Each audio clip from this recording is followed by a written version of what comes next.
5, 4, 3, 2, 1.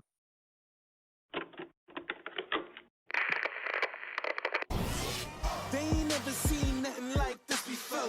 Lit the room when I came through the front door. Ask me if I should overcome. What for? Train in the trees, please pardon my sycamore. Touch burning sands, cross lands, and stormy shore seasons in the year, yeah. Ain't no challenge for champions and chain no fear. Yeah, the champions here. I said that I needed a little bit of coffee to get me through this. I'm going to need a lot of coffee. So everybody, please raise it high for me, because if that's indicative of anything else for the rest of the show, we're in trouble. We are in trouble. I'm in trouble. I'm already in trouble. This is such crap. This is such crap. And you know, I went all out. I wore my nice tropical shirt.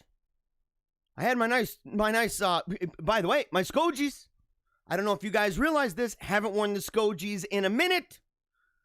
A lot of people were wondering about it. They're like, dude, what's going on? We need the Skojies, dude. You know, so I wore them. But see, here's the thing. I don't even know how far I got along in the whole pitch for the show. We've got a good show for you. We've got a good show. And here's the thing. Now that it's officially begun, now that it's officially begun, I can tell you that we have not only some great topics. It's going to be mainly focused on election news. That's just the way that today is going to go. Tomorrow, I meant to talk about a topic today. A friend of mine named Levi Russell. He wrote an excellent piece about the Pope and the Pope's most recent encyclical, and I wanted to cover that. And in fact, I even told him that I was going to. And tragically, we're not going to do that today. We're actually going to do that tomorrow, because I want to focus tomorrow on a number of ideas and policies and things that we can advance, because it's easy to do. Poking shots and showing the negative side of the other side, right? Of another view or alternative positions. But to say, what is it that we're actually promoting? You know, what is it that we're promoting? What is it that we want to see? And so I'm going to add that tomorrow to the agenda for tomorrow. But today we have two really cool things that we're going to do. Yes, and Levi Russell has a great podcast. He has a great podcast. Is it still Trad Dads, by the way? In the comment section. And if you're commenting, you can be on any platform, YouTube, Facebook, Twitter. I don't know about Twitch and DLive. I don't know enough about them. I know we're on there, but I don't know enough about them. But if you comment, it's going to pop up right in here. So I'm going to be able to see it, and I will try to engage throughout the episode. But we've got two really cool things going on.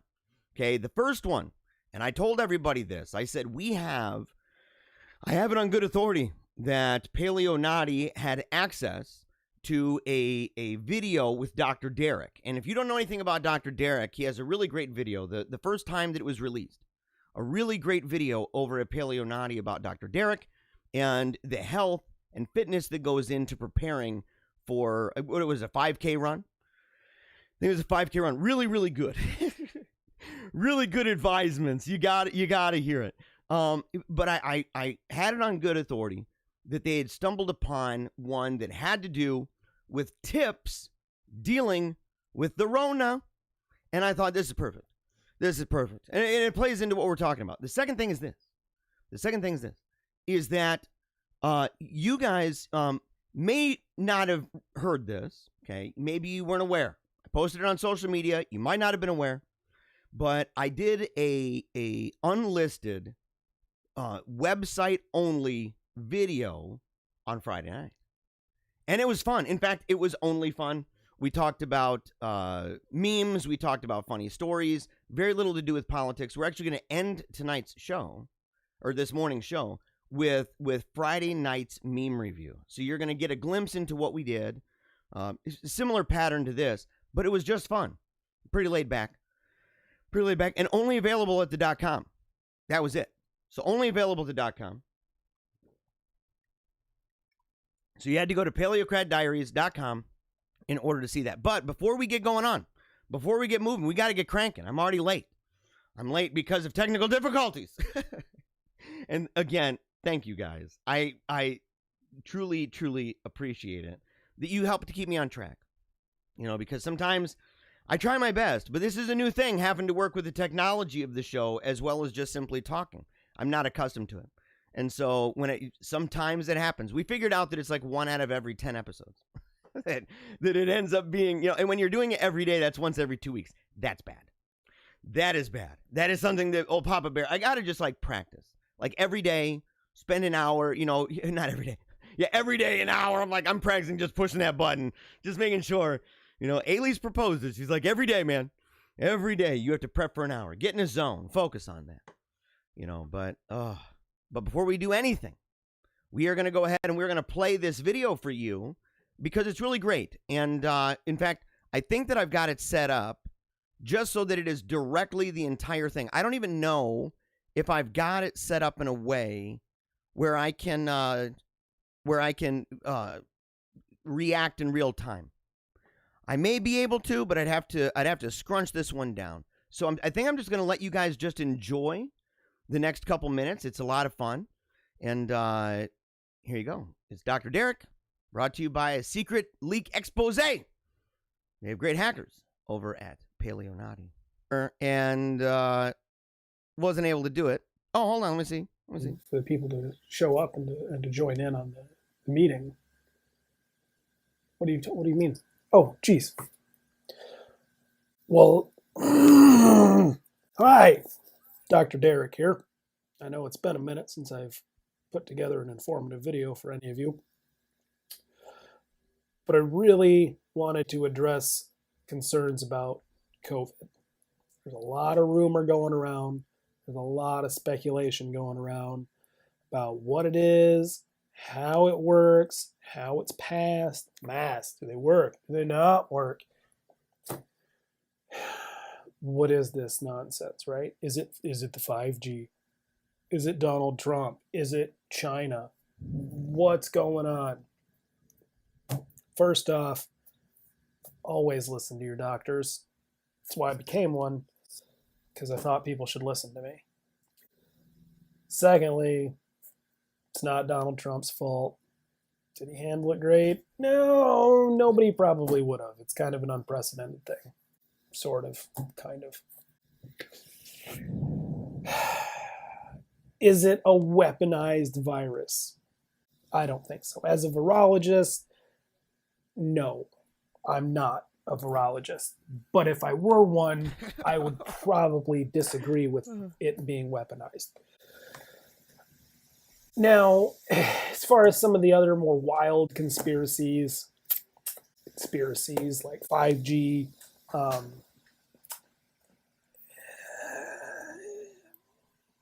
it could be. Not a lot of people know very much about 5G, and wow, it's really storming. Wow. Back to 5G, speaking of storms, it could be. I know in the medical field, we use 5G tools for surgeries and for cancer treatments because we can target them and we just blast that 5G radiation and stuff and just obliterates it. It activates immune system overdrive. Coincidentally, so does COVID. So there's a lot there that we could really get into.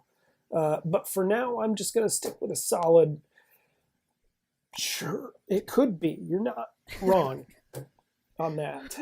Here's the real sitch. It's a push for dependence. The grand cabal that operates this world, right? They want dependence. They want you dependent on them. So what they're trying to do is to try to make you sick so that you can be sucked into their healthcare system and on it for life and dependent on them. They can control everything about it. Everything. Just, it's a socialist scam. 100% socialism. You know, they tried socialism in Germany, in Cuba, know what? Right close to home, they tried it in Canada. That's happened right above us. Right above us in Canada. They're doing this nonsense. And I'm a doctor. And I'm saying, no, we don't do that. You don't want dependents like that. No.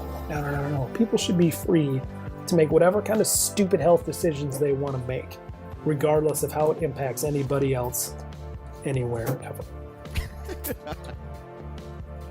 So I guess what I'm getting at is, say no to socialism, say no to COVID. Because you don't want to get COVID, because then you'll be in the healthcare system, and you don't want to be in the healthcare system, because that's how they get you. So in order to avoid getting COVID, we need to take precautions. So you need to be loading up on ammunition. You need to be loading up on food for the impending apocalypse, because COVID's bringing it. Stock up on fresh water. Fresh water. Yeah.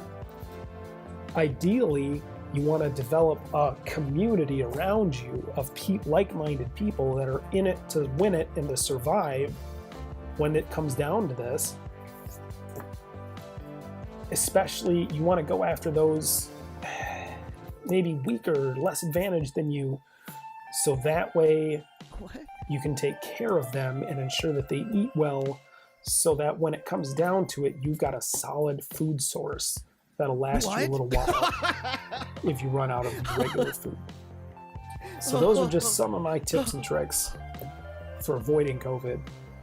And stay healthy out there, friends.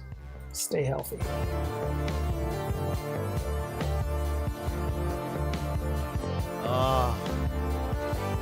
That is too good, guys. That is too good. That's Dr. Derek. Dr. Derek of Paleo Naughty fame. Oh my gosh, man. Dude, that is hilarious. The lines. Oh, I love that guy. I love that guy. And I love this show. And we got to get cranking, folks. It's already 10:24 a.m. Oh, man, we got to do this, don't we? And so, oh yeah, we're not going to start out with serious news. That is pretty serious news. That is super duper serious news, in fact. We're going to start out with this. This right here is Big A Money Stout. I didn't drink Big A Money Stout this weekend, but I did drink some Mountain Dew beer. And which means, by the way, that I broke the carnivore rule. Okay, I'm obviously not in ketosis right now. In fact, I blew out of ketosis big time over this weekend because it was Christ the King. And so it was a feast day. Had to enjoy it. We got to enjoy sweets and a whole bunch of fun. And today is back to the grind because the jihad on fat shaming ourselves to fitness is still going on. That train is still chugging along. In fact, that train is going to chug along until there are way less fat people that are currently here. And not through death. We aren't talking about dying. Okay, we're talking about living life to the fullest. Okay, living life to the fullest does not mean eating 50 burgers a day. Believe me. As fun as that is. I mean, maybe there's like a day every once in a while you can eat 50 burgers. It's like one of those special days, right? Like I had yesterday. I ate a bunch of sweets. Had a whole bunch. Caramel apple pie. Had one of those. I think a donut. Part of a pumpkin roll. It was ridiculous. The thing had hot dogs with a bun and some Velveeta. I mean, it was like way off the charts, guys. Way off the charts. But it's one of those things. Planned for it. Knew it was coming because we had visitors. We had visitors in town. In fact, people who listened to the show. We had Cherie and Brian. They came in from out of town. And it was a whole bunch of fun. It was a great time. We even did VR. That was a lot of fun. I got dizzy, though. I've never done it before. I've never done VR. By the way, what do you guys think of VR? What do you guys think of that? It's an interesting thing. We'll have a deeper discussion about like the media theory of VR.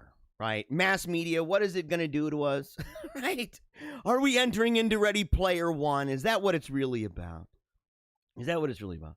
But they came here, and so we had some of that Mountain Dew beer. Had some beer with my buddy, my boy. And we had a really great time. Almost burned down Castle Paleocrat, though. Apparently, while I was doing the show on Friday night, there was a spider upstairs. It happens. We sometimes have them. And when we do, we take like full-blown measures. This was apparently pretty big. They almost just had to burn the whole place down. That's fine. My pool of gold coins is deep below the surface. And it's deep enough, the pool itself is deep enough that, we just take a couple handfuls and buy ourselves another castle. Just the way it works. All right. Tesco is now selling a Harry Potter invisibility cloak. Okay. This is according to the Hook site. I've never gone to thehooksite.com. Let's see. Many will remember Harry Potter receiving his invisibility cloak on Christmas morning. And they can now recreate similar memories with an offer from Tesco. The official replica by Warner Brothers has had its price slashed in half, going from £30 to £15. Well, okay, so apparently the cloak, there's only a couple reasons why they'll slash that in half. There's only a couple reasons. Maybe we kind of outlived the Harry Potter thing. You know what I mean? You know what I mean? How many of you guys, be honest, how many of you guys are like still to this day really hardcore about Harry Potter? And not just when the topic comes up, but I mean like on the regular, because we went through that phase. We went through that phase as a culture, as almost a civilization. It was global, man. And so, the entire West was consumed with this guy. It's pretty crazy. And, even now, I think it's lost a lot of esteem, maybe because of Rowling. There's a lot of people that are mad at her. I have mixed feelings about that lady. So here we go. Let's see. The official replica by Warner Brothers has price slashed in half. This will be an essential gift for Harry Potter fans and an important buy for those who are attempting to collect the fabled Deathly Hallows. Now, see, here's the thing. I don't know jack about it. I got to admit, I've seen the movies. I think I've seen them all. Maybe not. Not bad. I enjoyed them. I didn't get distracted and wander off and think, I don't need to really watch that. You know what I mean?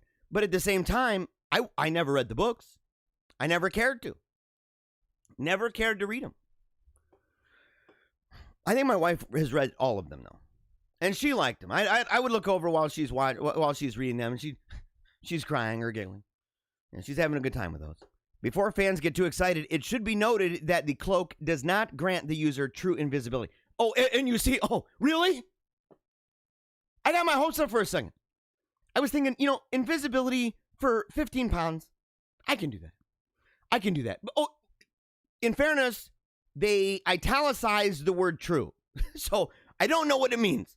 True invisibility. However, it does have some cool features that may tempt some of these shoppers. What is this some stupid ad? It seems this item will allow Harry Potter fans to be as close to invisible as possible. How? Let's see. With magical app effect, lets you save photos or videos to your smartphone or tablet camera roll for instant recall. The cloak features movie-accurate detail with green silk style interior in reference to the movie prop on display at Warner Brothers Studio Tour London. And Wow Stuff app.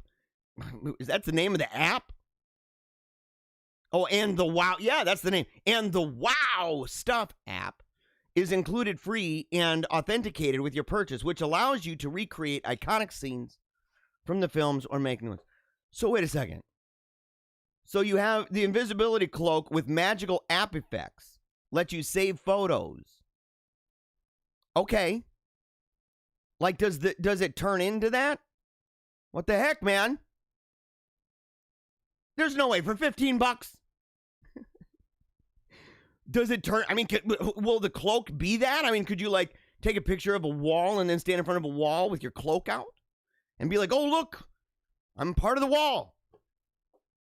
This upsets me. They get you pumped up, they get you reeled in, and then they're like, "Oh, and by the way, no, we're sorry, you can't be invisible." And I'm like, "Forget you, dude." Why would I even care about this? And look, they get you excited because they have Harry over there. Let's look at Harry real quick. He's the floating head. He's a floating head. And all the little kids are going to be like, dude, I'm just going to be like that. Not even little kids, dude. We're going to have people in their 20s and 30s.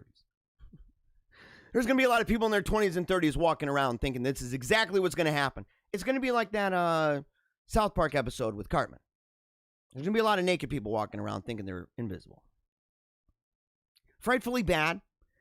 The worst Halloween costumes you'll ever see, from a giant, that packet to a sad snail. All right, we're going to have to skip over at least one of these, I'm assuming. So, okay, we're coming up on Halloween.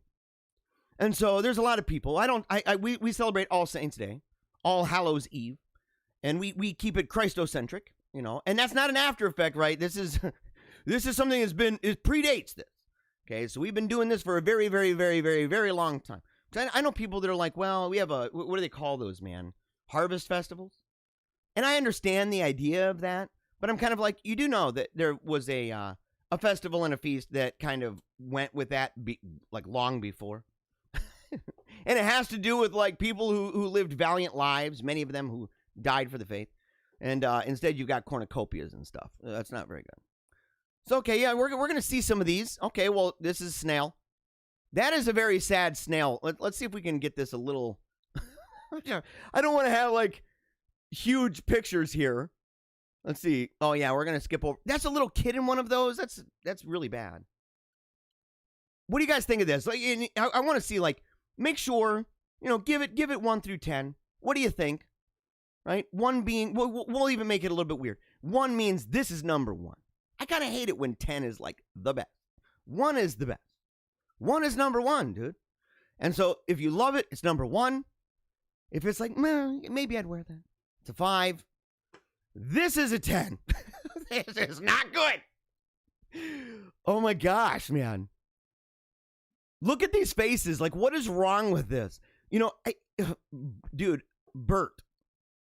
Bert's always been a little bit of the weird looking one. But this right here, he's kind of looking like a spirit cooking pedo. I mean, if I saw somebody in real life who looked like that, dude, I would run. I'd be like, I'm out of here, bro. It looks like a creepy mime, both of them. Both of them look like creepy mimes, but dude, the Bert, that's the worst, man. That is the worst. That might be one of the worst ones I've ever seen. Because it doesn't work, man. It doesn't work. Kashan gives it a 3. He kind of likes it. He might wear that. Okay. The flesh. Oh, goodness gracious. All right. Yeah. Now, this is like a fun one. You know what I mean? This guy's probably going to a party. He's not going door to door. Let's hope not. Let's hope. And by the way, what is the cutoff age in you guys' mind? What's the cutoff age for going door to door? I think I went door to door even in my 20s. But that was late 90s. The world's changed, guys. The world has changed.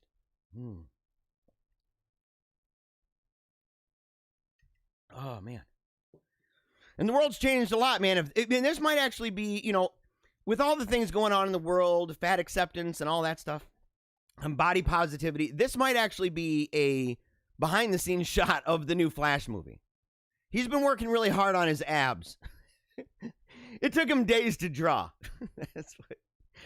It's not easy.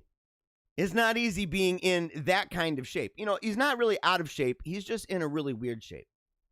That's all. Let's see here. Wow. Did you guys ever have, did your parents ever, just put you in a paper bag? And then do like some kind of a face mask. I think my parents did that once. One time they're like, just look, it's a paper bag, it'll work. It's gonna be pretty good. Oh, but I mean, they stapled some coupons on there. Just random boxes. This is terrible. This is really bad. But those parents, I mean, maybe you don't know what's going on with them.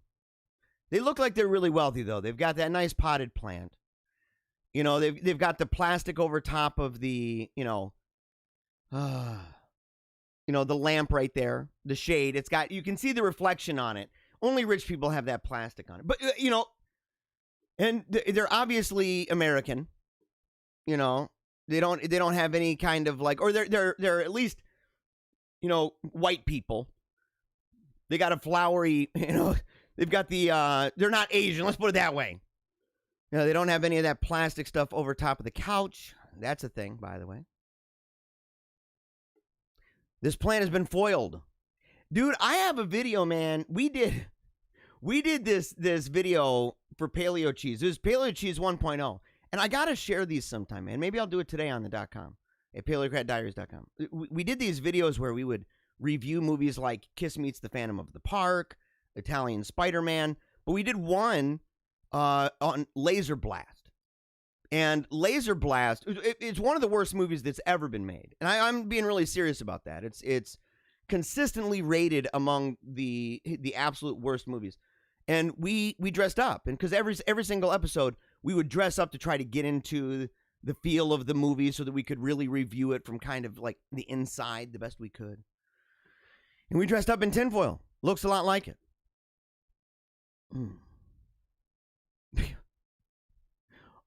Dude, he's even got a codpiece. Okay. I think maybe this guy watched our Laser Blast video. Because this is almost exactly like it. Except he has bigger the eye holes and stuff like that. Chad, the co-host on Paleo Cheese podcast. If you haven't heard that, you have to. It's an amazing podcast. And we've been going up. I thank you guys. A number of you have reached out to me. All right. SpongeBob More Pants. Okay. This is already looking very sad. Look at this guy's face. Do you think he's happy to be in that? Whatever we're going to see, not entirely sure. SpongeBob More Pants. Okay, it's looking pretty hit. Looking pretty bad so far. Oh, goodness gracious alive. We're gonna go past that. That is so sad. It's like a low dress. You know what I'm saying? I don't want to focus on it too much. I think there's kids watching. Yeah. Okay. Yeah, so this guy, you know, what are the worst costumes you guys have ever had? Because this is pretty bad. This is pretty bad. Although I can't make fun of it too much. Oh, the shoes though. And dude, look at the dog. Look at that dog's face. Look at its eyes. I wish I could zoom even closer, man. Look at that dog's eyeballs, man. They look like those eyeballs that you can like glue on. You know what I'm saying? You can glue on and they kind of just wiggle all over the place and do their thing. But those, oh, and you can see his little toes. You can see his toes and his feet underneath the... Oh. I bet this guy thought this was going to be a good one. Yeah. Thought it was going to be a good one. Let's see here. Holy sheet. Oh, okay. Yeah. Oh, it's just, yeah. People dressed up, ghosts being sexy. Whatever. Yeah. Not even going to look at that one. He's been drinking the Kool-Aid. I know where this is going. I can tell by, you know, I can tell by the chins. Can't you? And by the red color. And by the red coloring. You already know where this is going. You know, it's not even that original anymore. I don't even know what I would give this. I'd be like, you know, I don't know about this. If I saw a guy dressed like this, I'd be like, dude, you should put on a shirt. Or, you know, seeing you, maybe a couple shirts. Let's see. Yeah, see, he's got the Kool-Aid guy. Oh, yeah. And I'd be like, oh, no. Dude, you can't walk in like this. I knew my buddy, although in fairness, my buddy Scott, rest in peace, right? He was one of my best friends of all time. He was a bass player in our band. We had a band called Spectacular Unfortunate. And he died. He was in a car crash. And his body was kind of shaped like this. Kind of shaped like this. You know, and, you know, I know because I've been swimming with him, but also because he was the exotic dancer at Dr. Derek's bachelor party. we were told, there was no way we were going to get an exotic dancer anyway. We didn't believe in that. I'm like, dude, why would I do that? But his wife just wanted, she's like, look, you can do anything. I don't care, but I don't want any dancers. And I'm like, thinking we wouldn't do that anyway. But the mere fact that she said that, I was like, okay, we got to do something. And so, you know, we jumped Dr. Derek. I mean, we did. We came up behind him, took him by surprise. I'm surprised he didn't just punch us, you know.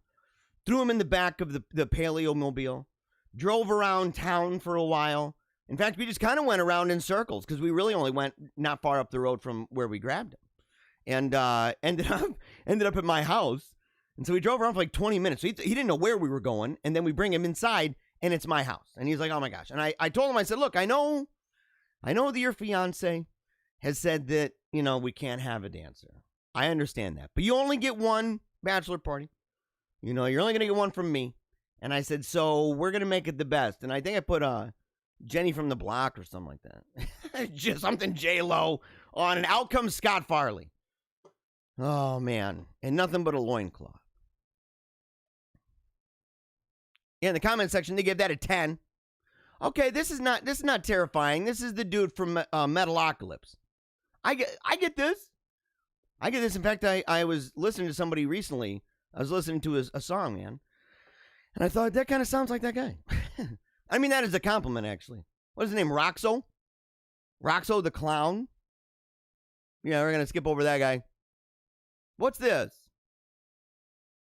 And then we're going to get past this, man. I don't even know who sent this to me. Who put this in there?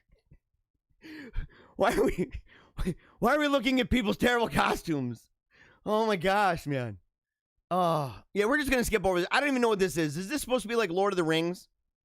Is that what this is? Lord of the Rings? Oh. All right, moving on. Can having genital preference... No, we are... For dating mean you're anti-trans. This is not for the morning show, guys.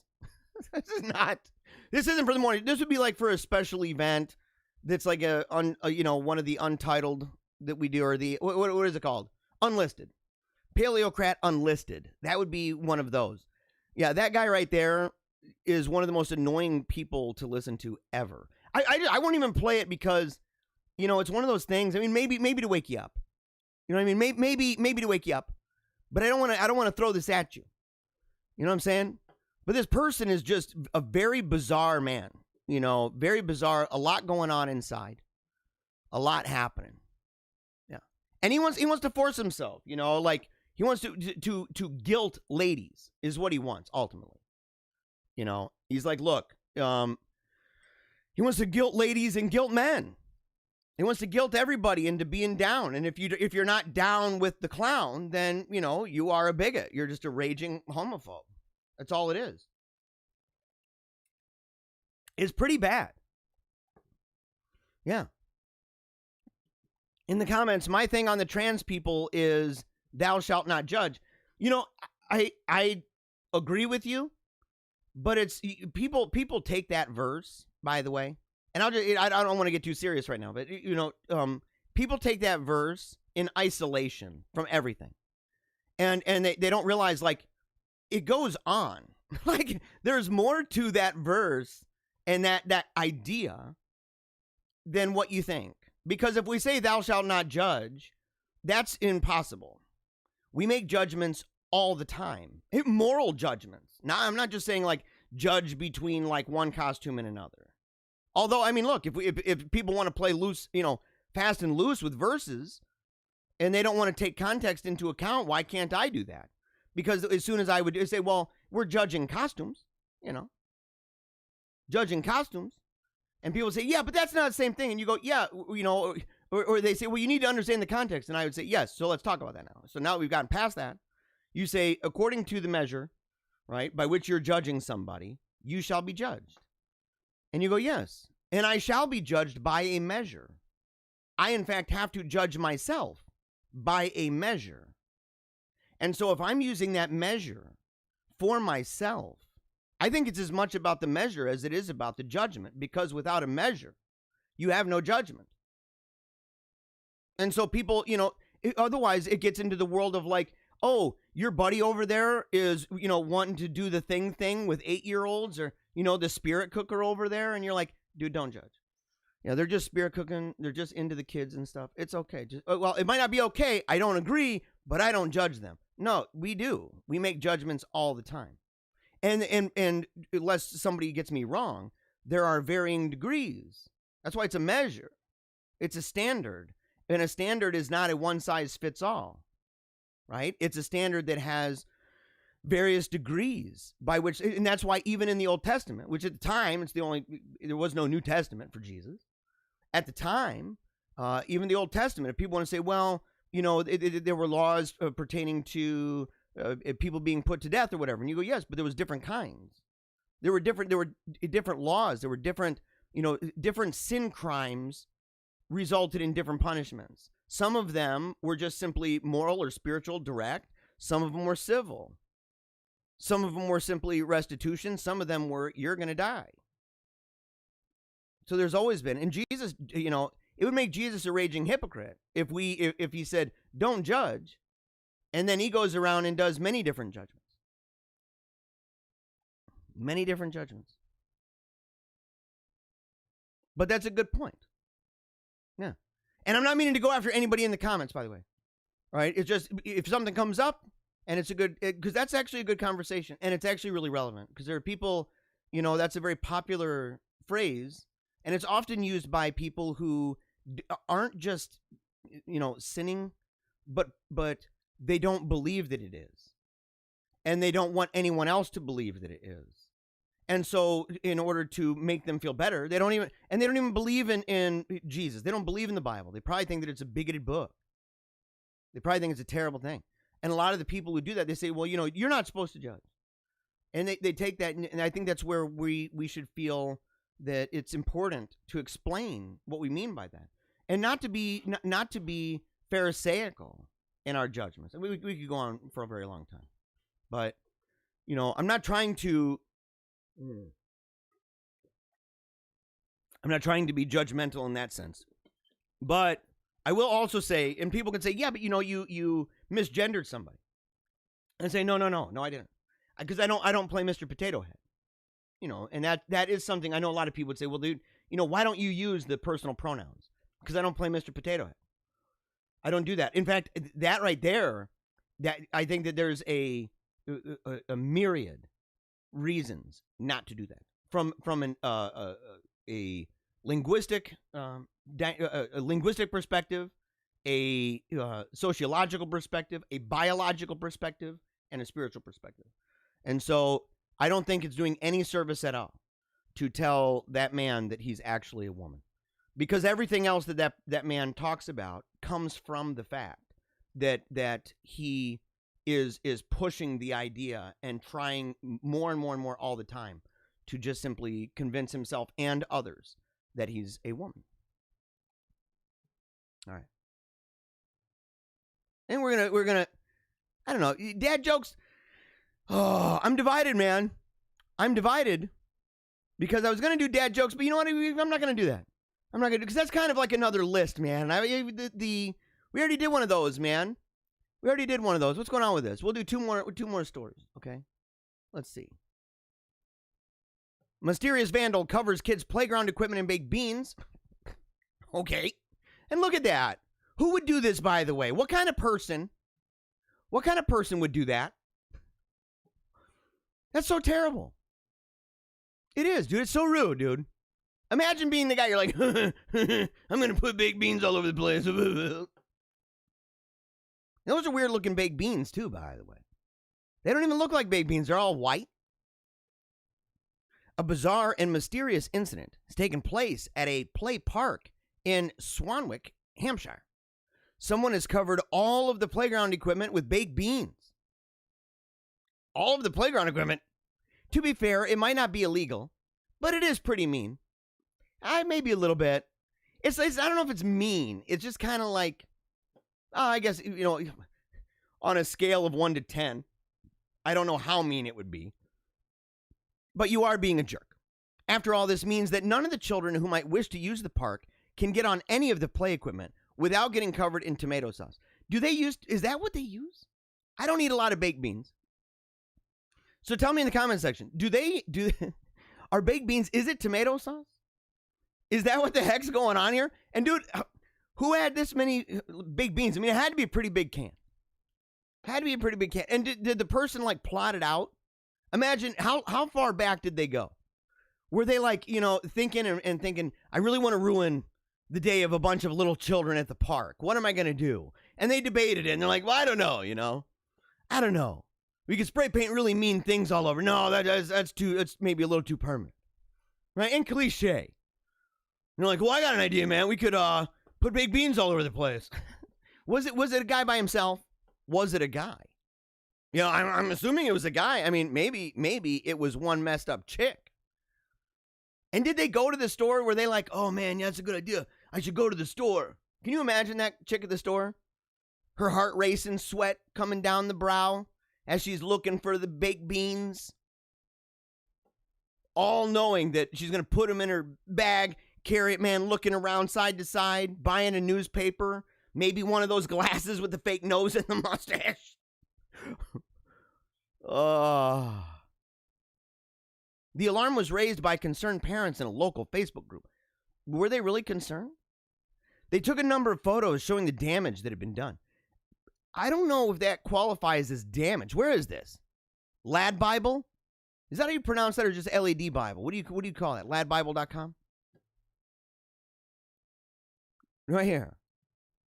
And told their fellow parents not to bother heading to the park as it was completely out of use. No, it's not. You just wipe it off. Grab a leaf, dude. You know what I'm saying? People have done more with leaves. Imagine that. You know, they've had to wipe other things before. You could definitely wipe some baked beans. Nothing a decent hosing down or a convenient rainstorm. Why rely on a hose? You're at a park, dude. What are you going to do? Have a, you know, you're like, hold on, I got a bunch of hose extensions. Give me a second. Does somebody have like one of those, you know, that they can, a portable hose? Kind of like they do with chargers, you know? Like, who are they gonna call? Or a convenient rainstorm. Or a leaf, dude. Or a napkin. Baked beans on the swings. The kids' roundabout. And on the basketball area. I don't understand. This person's thinking too hard. This person's like, oh no, I don't understand. Why would somebody do that? I'm like, dude, because people are really dumb. And sometimes people are rude. When we've all been cooped up for a while now, I would have thought people would want to look after the parks. You know, you would think so. You would think so. But some people, man, they've been cooped up for a while and all they want to do are some shenanigans. They want to do some hijinks. And they're like, it's been a long time. And they can't prank anymore. You know, well, I guess you can. You can, you know, I've had people call before, a prank caller, and they used, it was my mother-in-law's number. And I'm like, or my grandmother's or something. And I'm like, dude, what are the odds of this? So I thought it was, you know, I was kind of nervous. I'm like, oh my gosh, man, my grandmother, it's like, you know, 11:30 at night. Answer the phone, and then it kind of got me worried that like somebody was at my grandmother's house. Got me kind of worried. Called my grandma back, hung up the phone. Called my grandma back. She's like, no, I'm fine. Nobody's here. Maybe she was in on it. maybe my grandma, she's in on it. It's a long con. A lot of people seem to be pretty amused by the whole thing. Rather than showing even a crumb of empathy for the children who can't use the play park because it's been covered in beans. Dude, you can use it. You can use it. One person wrote, I just can't bring myself to delete Facebook, and it's because of posts like these. That's a low bar, guys. That's a really low bar.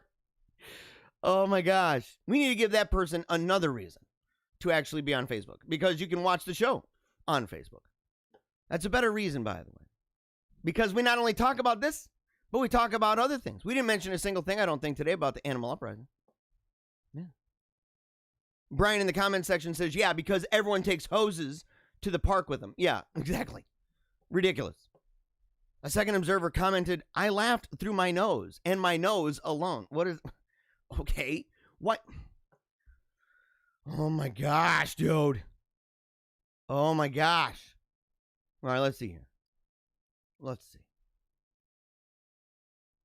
We're gonna do this one. We're just gonna move on because it's almost the second hour already, and this is sad.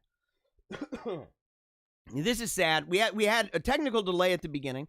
Then we ended up being a little bit late because I was talking for like 2 or 3 minutes into a mic that wasn't even working. Really upsetting. Driving me bonkers. I am relieved, however. In fact, my heart just leapt for joy because upstairs I heard the sounds of the staff. So I know they're back. I know they are back.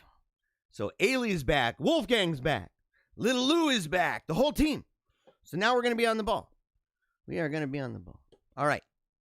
Remember, of course, if you love the show, make sure to share with your friends. It's always a really happy, fun time. Okay, and especially this episode, right? We'll take out the intro because there's a way for me to do that and share from my Facebook or from not my Facebook. Share from my YouTube channel, right? And I'll put the YouTube link in the .com, so you have to go to PaleocratDiaries.com. In fact, you should be going there pretty regularly. We share every single episode with the timestamps so that you can just go directly to the segments you love and skip over the ones that you're like, oh, it's kind of a hit or miss today, right? Because sometimes it happens. Sometimes it happens, and so and people are judgmental. You know what I mean? There's people with all different views. So we not only have timestamps, we have topics because a lot of people will say, "Hey, man, I want to know, where that topic, that you did with the Harry Potter costume. I'd really like to know more about that Harry Potter costume. Where can I go?" Well, we put the links right there in the table of contents. And you can see those at the .com. So you click on the link, you click on the post, right, for the day's show, and you'll see the video of the day's show that's made available. And then right beneath that, you have the timestamps to take you right to that portion of the video that you love the most, as well as the entire show. You can just watch the whole thing, or you can go to the timestamps, and on the right column, you'll have a title for the link or the subject that we talked about with a link, so you can copy and paste and share with your friends. We make it really, really easy. So make sure and go and check that out.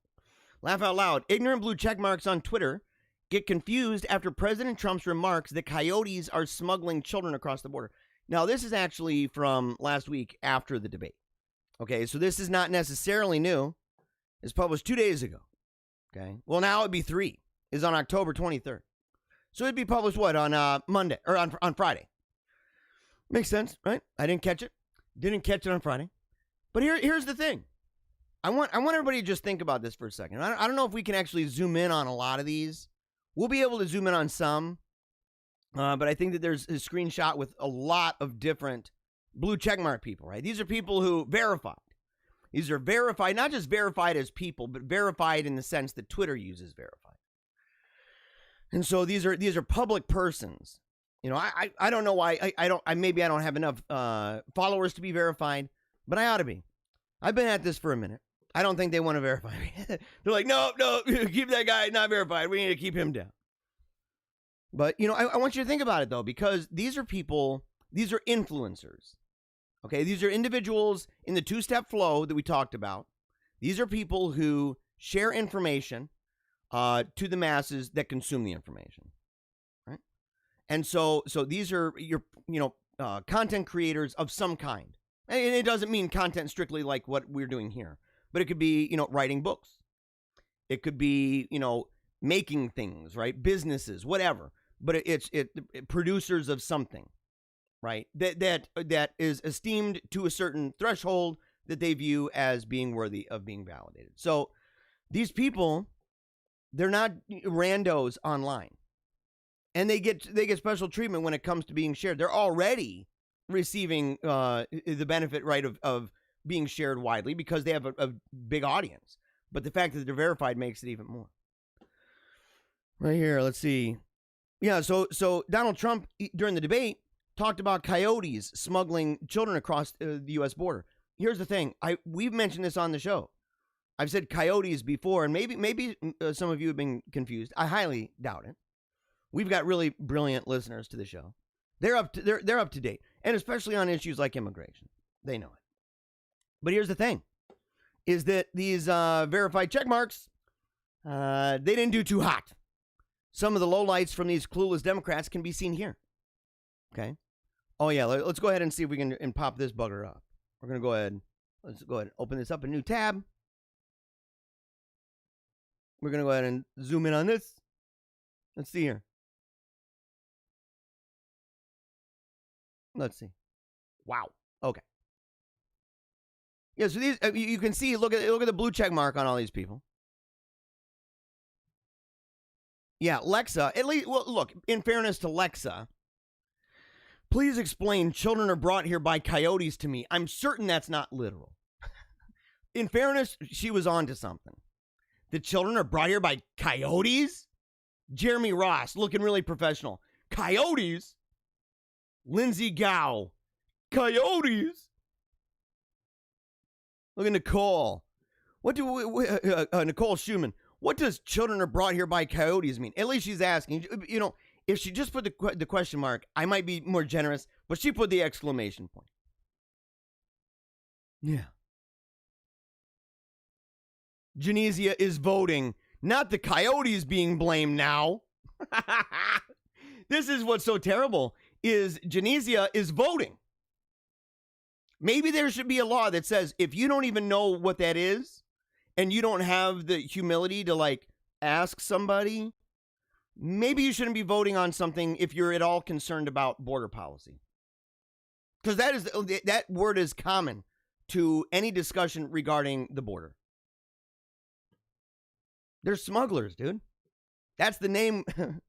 That's what we call them. Here's Jordan Sheridan. Did Trump just say children were brought to the border by coyotes? And here's the crazy thing. People like him would believe that Trump, in his mind, is like sitting there believing, envisioning maybe, coyotes like grabbing onto the nape of the neck of some kids, bringing them across the border. And he's like, oh, what a dummy.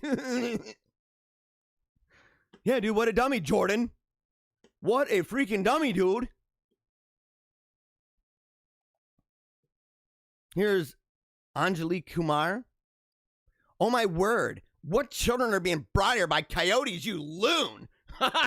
Dude, the deeper it gets, guys, the more hardcore the criticism gets, the more discredited that person is.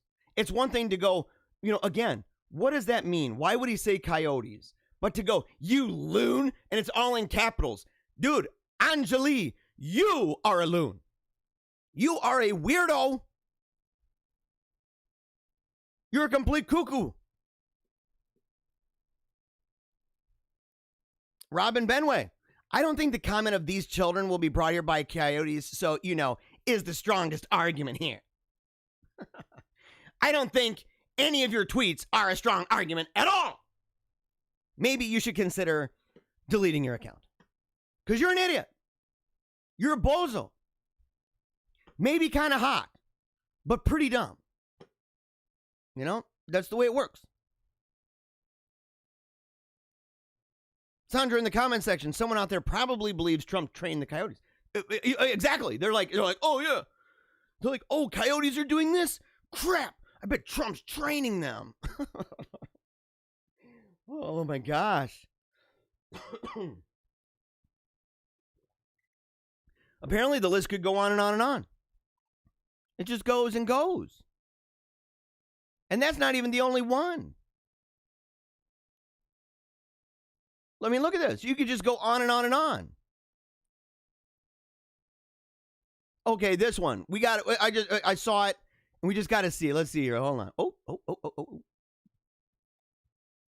Okay, let's see.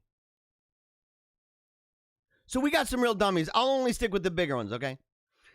Did real Donald Trump just say 545 kids that can't find their parents came over through cartels and coyotes? How the heck does a coyote bring a whole human across the border? Lord, stop talking! No, shut down your account, you dumb buffoon. You are a buffoon, Darshan Kendrick. Seriously. Stop tweeting. Tweeting is not for everybody. Politics, apparently, is not for anybody. Maybe it's the reason why democracy kind of sucks a little bit. You know what I'm saying? It's why we are not Democrats. It's why we're not Democrats. It's why we believe in hierarchy. It's why we believe in a Senate, by the way. It's why we believe in a representative republic. Because otherwise, you got people like Darshan over there. We need to, shun her.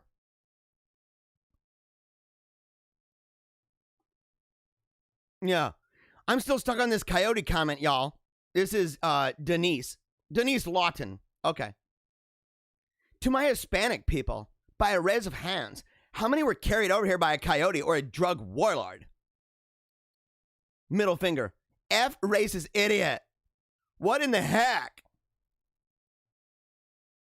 Dude, she does. This lady doesn't know. And here's the thing. This is the only reason I brought it up. I don't want to talk about this forever.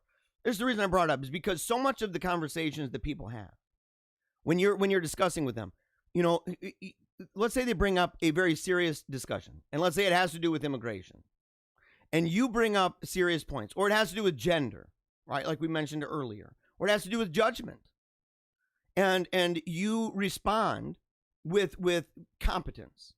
You understand the issue. You listen to the show. You watch this show. You share it with your friends. You are trying to spread competence all over the place. But you're up to par, right? You're up to snuff on this. So you're talking to them. They're emotive. They're knee-jerk reactionaries, and most of them are not well read. Their knowledge of this comes primarily through snippets on Twitter and bumper stickers that their friends have, and that's it. So you might talk to somebody and say, "Well, here's why I disagree on judgment," and they'll say, "You're a bigot," or "This is why I disagree on your view of sex and gender." "Oh, you're a transphobe," or "This is why I disagree with you on immigration. You're a racist. You're a xenophobe," and that's it. That's the end of it for these people.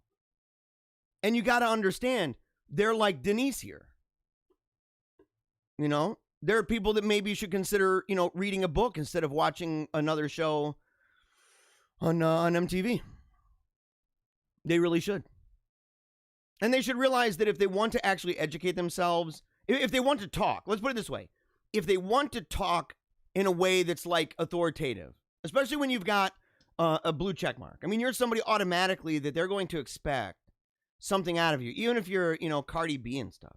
I mean, she's a joke, but even her fan base is like, "Oh, dude, Cardi's on the politics, yo." And you're like, "No, she's actually not. She's pretty dumb." You know, when it comes to politics, I mean, she's obviously wildly famous. So she at least has some degrees of like smarts to understand, like, even if you're just simply throwing your body out there in words, like she knows how that game is played. And not everybody has that specific skill. Thank God, by the way. You know, but at the same time, there are legit skills to that. You know, if you take away everything else and you say, what if that was applied to something different? You know, assuming that the outcome is the same, the mere skill set to get there is something. But when you have a check mark, and you are out there and you're publishing stuff and you're talking about really serious issues and you're taking yourself really seriously and you're using really derogatory language toward people who oppose you, you really ought to read a book. You need to at least be familiar with what's going on and familiar with the language of the topics that you're discussing. All right, on to election news. Watch, Biden snaps a reporter who asks him about Hunter. "There's no controversy about my son." Dude, this is what's really crazy, guys, if you think about it. This is actually really crazy because, you know, you sit there and you say, okay, so he's saying that there's no controversy about his son. You may not know this, and I don't encourage you to go looking for it, right?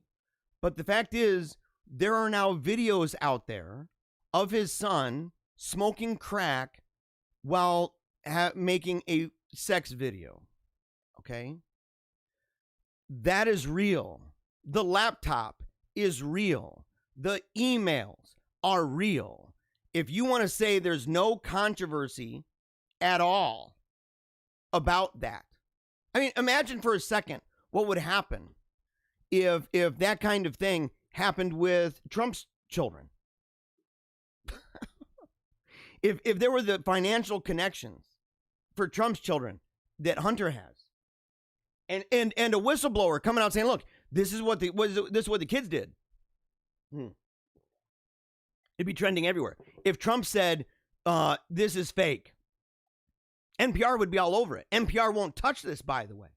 We should defund NPR. We should defund them. It's obviously a propaganda outfit. We should anyway for other reasons. But yeah, he says, yeah, it's, no problem. Let's see. Okay, Mr. Blind, if I can, Sure. Questions of controversy continues today about Hunter Biden, your son's. There is no controversy about my son. doing It's just all a lie. questions. It's a flat lie because the president has nothing else to run on. It's a flat lie. Is it a flat lie that the laptop's there, guys? Is it really? Is it a flat lie that there are videos of him and there are photos of him? Is all of that a lie? What exactly is a lie? He just says it is. What is it? In fact, the question had to do with controversies, plural, wasn't it? Questions and controversy. So he's talking about controversy in a broad sense because there's multiple questions.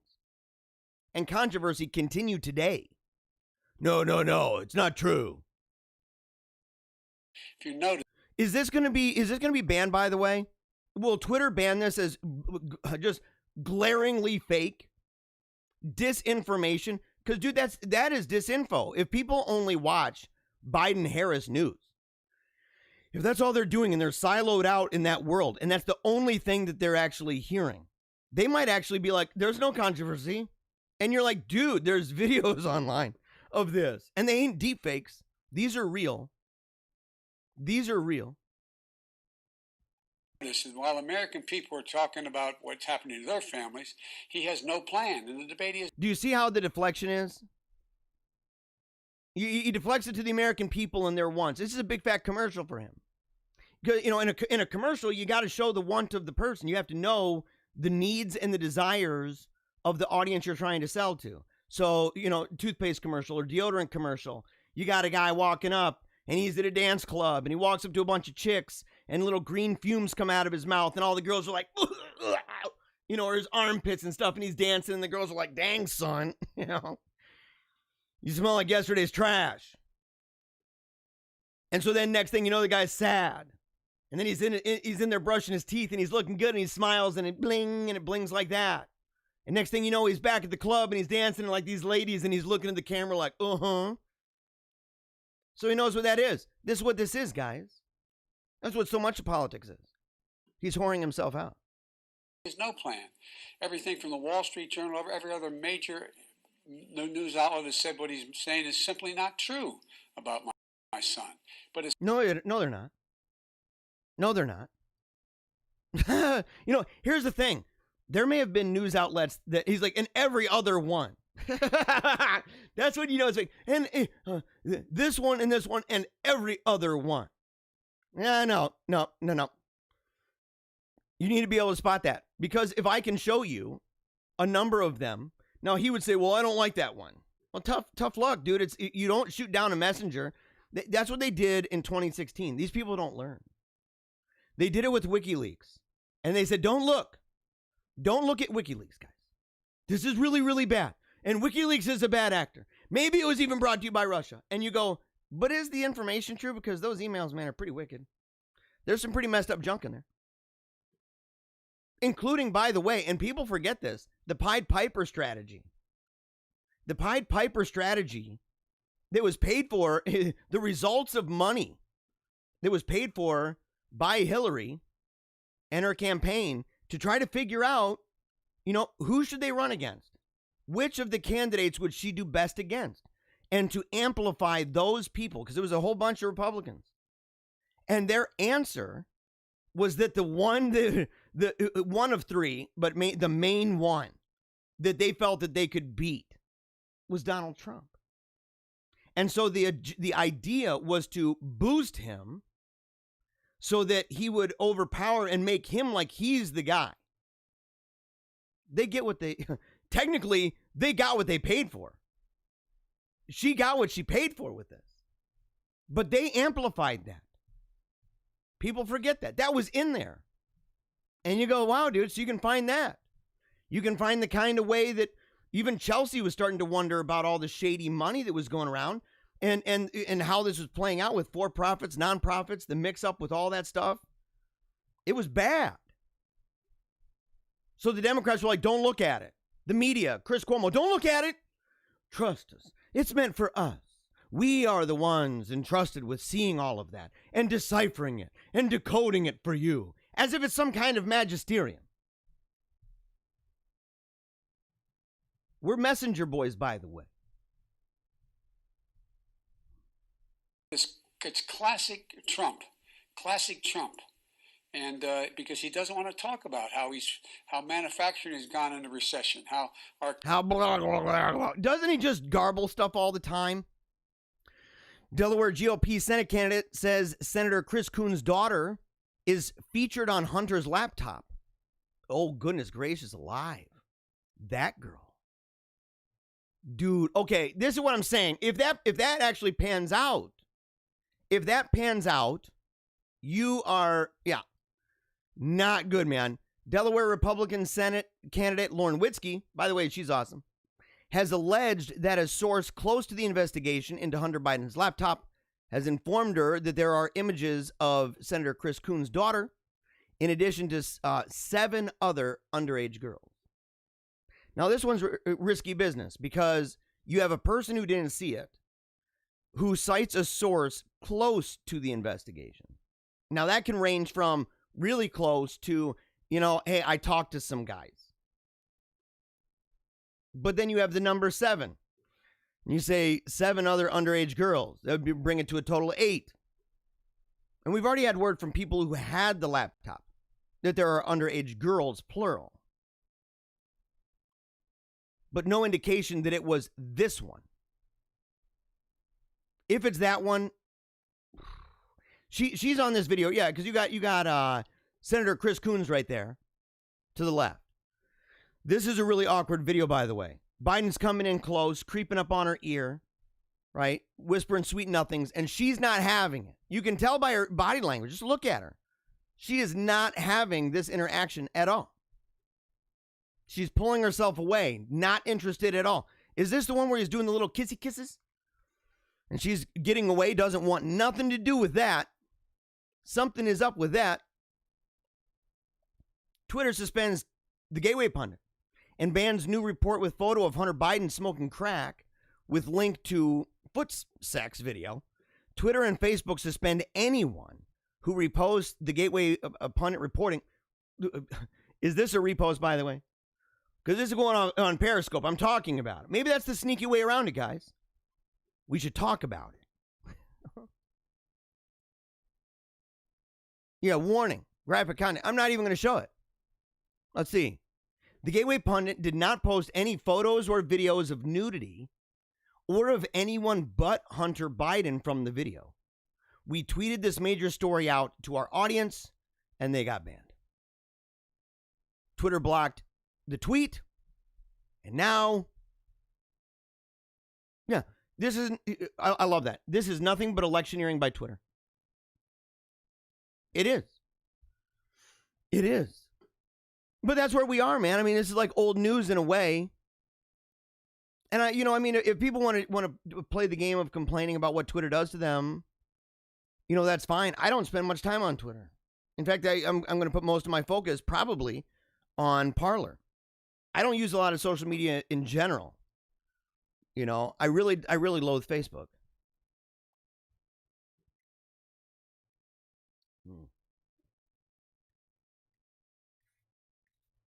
Oh, man, straight to the dome, guys. Joe Biden insults Pennsylvanians who don't support him, calls them chumps as he coughs into his hand. Oh, my gosh. 77-year-old Joe Biden hit the campaign trail with his handler, wife, Jill. She's only one of the handlers, by the way. And if you want to know about a handler, look up Hillary Clinton's handler. Black guy. He was everywhere, man. He was everywhere. There were multiple times where something would happen to her, and out he comes running. And you're like, who's this guy? I remember, I don't know, I think it was the day where there was just the coughing fit that would not stop, right? Everybody's bringing her lozenges, people behind her, they're breaking out the Ricolas and everything like that. And they're like, wondering, should we approach her? Oh, it's okay. And she's just coughing like crazy, and it would not stop. And people started chanting. That's when you know it's bad, when you're coughing so badly that people start to like, hey, everybody, let's start chanting something.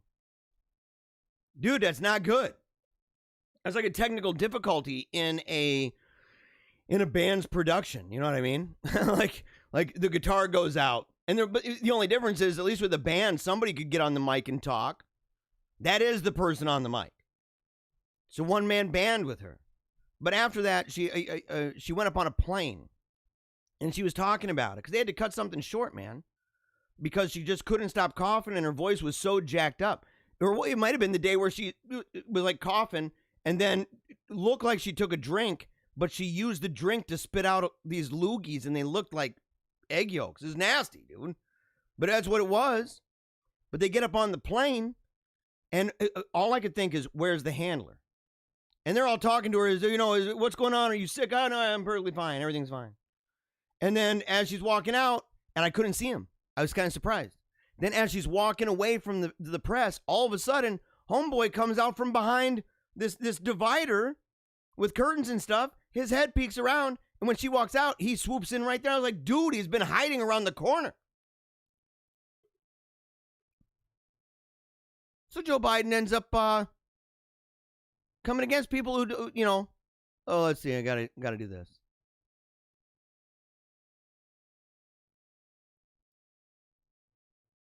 Okay, chumps with the microphone out there. I'll work as hard for those who don't support me as those who do, including those chumps with the microphone out there. Look. Oh my gosh, this guy never learns. He's on camera. He's been told how many times, dude, stop coughing into your stinking hand, homie. Ugh. Wow, man. We got to see this one more time. It's hilarious. Just focus on the end. It's right at the end. And then he just keeps on going. Ugh. Keeps on talking. He's aloof, dude. I get that it's hard for old dogs to learn new tricks. I get that. But this is outrageous, guys. Yeah. In the comments before we move on, CF says, check yourself before you wreck yourself. Yeah. It's true. Cherie says that Hunter is a pervert. Says that's not proof, though. You can say something is a lie, but without proof, it's probably true. A video is proof. Yeah. A video is proof. Let's see here. TRN/ asks, how can big tech be broken up? What does that look like? Oh, boy. We have precedent for this. And actually, there's lawsuits right now that are going forward. I don't know how strong. I know that people get excited about it. And we're not going to talk about it today. In fact, maybe I can add that to the episode tomorrow. Because I said that tomorrow I wanted to do more that are positive, that say, like, instead of showing a weakness in one side, to show a positive on our side. And to say, what are things that we're hoping to pursue? What's our understanding of concepts like solidarity or subsidiarity, or what is a trade or a tariff? What does that mean? What is Maganomics? What is American economics? What is that? Why immigration restrictionism? Why opposition to equalitarianism? What's the alternative to dealing with problems that we face, that even if we disagree with solutions, and we do, that we can at least still recognize at least the core of an issue in principle. So we'll talk about that. Yeah, one thing obviously would be to remove social media companies' protection. Zach says this in the comments. Remove social media companies' protection in Section 230. Yes. That would put pressure on them to get back to a place where it's like they're not publishing. Because right now they're publishing. That's what this is. It's for people who don't understand that. When social media first came around, there weren't tons of people doing it. I remember even on YouTube. I remember, I think, when did I start that? 2007? Oh, man. It was years and years ago. I was kind of in the early part of that. I was far enough back that they used to have these little things that said, like, #1 in people and blogs. And I'd had my videos in the past be #1 with only maybe a couple thousand views. I remember when 5,000 views, that's like viral. There were no big names. There were no institutions and stuff like that. And and it's the same with a lot of these platforms, and they wanted people to get on there. So they basically allowed anybody. You could say almost anything, unless it was an actual crime. So if it was a crime, obviously you can't do that. But there was no category of like, oh, this is bigoted speech, so you don't have the right. They really did treat it like a public square. And because they treated it like a public square, they had to obey the rules like a public square. Like, there was a debate. Proud Boys go to Kalamazoo, right? Anywhere they go, they're going to deal with this. But in Kalamazoo, Proud Boys go to Kalamazoo, and a lot of the people, including the press, amazingly, the press is pretty stupid nowadays, but a lot of the members of the press, these ladies, they get in there and they're like, why didn't you stop them? Why didn't you prevent them from doing that? Weren't there measures you could do to tell them to go away, kind of a thing? And the police had to remind, and by the way, the police were not friends at all or fans of the Proud Boys. But their answer back was obvious. They said, well, this is a public space. Like, you have constitutional rights. You can't just be like, oh, you're not allowed here because I don't like your opinion. That's true for anybody. That's true. I have to accept that when it comes to Antifa or when it comes to BLM, when it comes to the just full-blown Communist Party. Say, okay, ACLU has defended groups before who were told you're not allowed to be in this public space, including ranging all the way up to the KKK, and said no, they do constitutionally, they have a right to that, to peaceably assemble,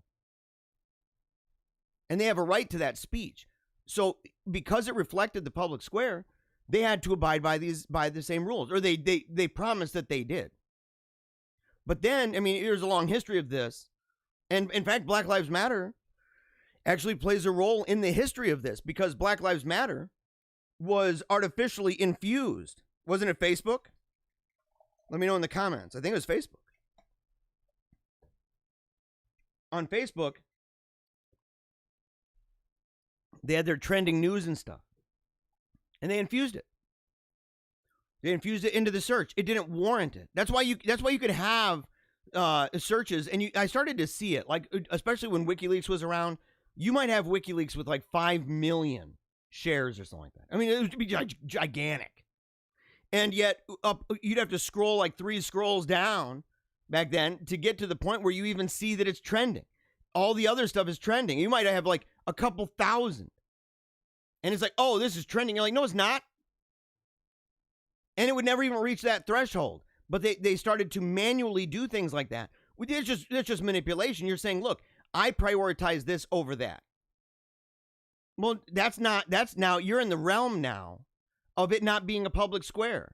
That's like saying, well, yeah, I know everybody has a right to it equally, to the public space, but I like this group. I'm going to give them preferential treatment. Yeah. Tough stuff. We'll talk about it, though. Yeah, if you haven't seen Joe Biden is sick, if you haven't seen that yet, you got to do it. You got to do it. Wait, why is that up here? Why is that up here? Was there another story? Oh, yeah, okay. Well, we'll show this one first. Joe Biden looks fragile as he shuffles over to a crowd of people without wearing a face mask. It's a video. Look at this. By the way, guys, this is serious business. When Kamala Harris, when her husband went and spoke to that group in a room that was pretty small, you go into that group, he's not wearing a mask. None of those people are wearing a mask. Nobody cared. Joe Biden, why isn't Joe Biden wearing a mask? Wasn't this the event where he coughs into his hand? After lecturing people on mask wearing, Joe Biden left the podium without taking any questions and walked over to a group of people without his face mask. Joe Biden's gait raises eyebrows. Yeah. That's why.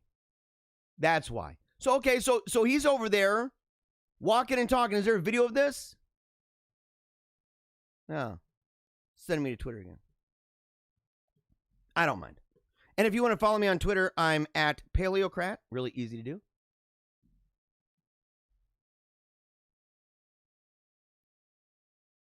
Well, look, at least in fairness, at least he didn't shake hands with the person. He did the elbow bump. Well, of course not, because he was coughing into his hands. Look at that. That might be the biggest crowd he's ever had. It might be, guys. Might be the biggest crowd he's had since he started. So Joe Biden is sick. Now, they mentioned the gate. They mentioned the gate. So I'm going to show you this. Okay, we're going to show you this here. JoeBidenIsSick.com. So you need to tell Ali Alexander that I'm showing this, man. I promote this. I do. You got to watch it. It's got a whole bunch. But they mentioned the gate, and so I wanted to just say, look, you got to understand what they mean when they're talking about this. Hypothesis, Parkinson's. Let's see. Parkinsonian gait is a less distinctive, less steady walk that arises from the changes in posture, slowness in movement, and a shortened stride. This may be difficult to spot at first, but in comparison, it's actually not that difficult at all. Former Vice President Biden, in his walk, is exhibiting all of the symptoms. Leaning unnaturally forward, head dropped. By the way, do you guys see that? You see, like, the walk. Now, maybe he's just old. You know what I'm saying? Like, it's possible. It's possible he's just an old guy, man. And this has nothing to do with it.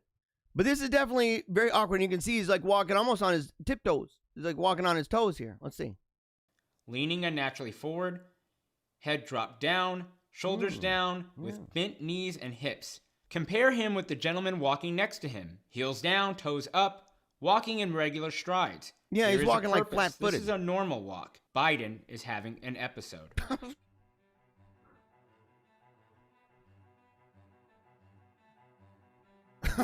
Okay. Oh, man. Very, very serious stuff, guys. Very serious stuff, man. Very serious stuff. And look, actually, I encourage people to go check it out. There's a lot going on. We all know. In fact, we know a lot's going on because people are increasingly talking about the Harris-Biden ticket, right? Even Harris is talking about Kamala's husband mentioned this, which is one of the reasons I showed the video, of her husband. And we focused on the fact that he's an interpretive mimer, and he does miming and stuff like that for like birthday parties and and garage bands, like so local garage bands and stuff. And high schoolers, they're like, look, man, we want to have a dancer, and they look up, online, and he's got a profile, a LinkedIn, I think. And so, but he goes up and he's like, hey, everybody, he's like, I'm the husband of the next president of the United States.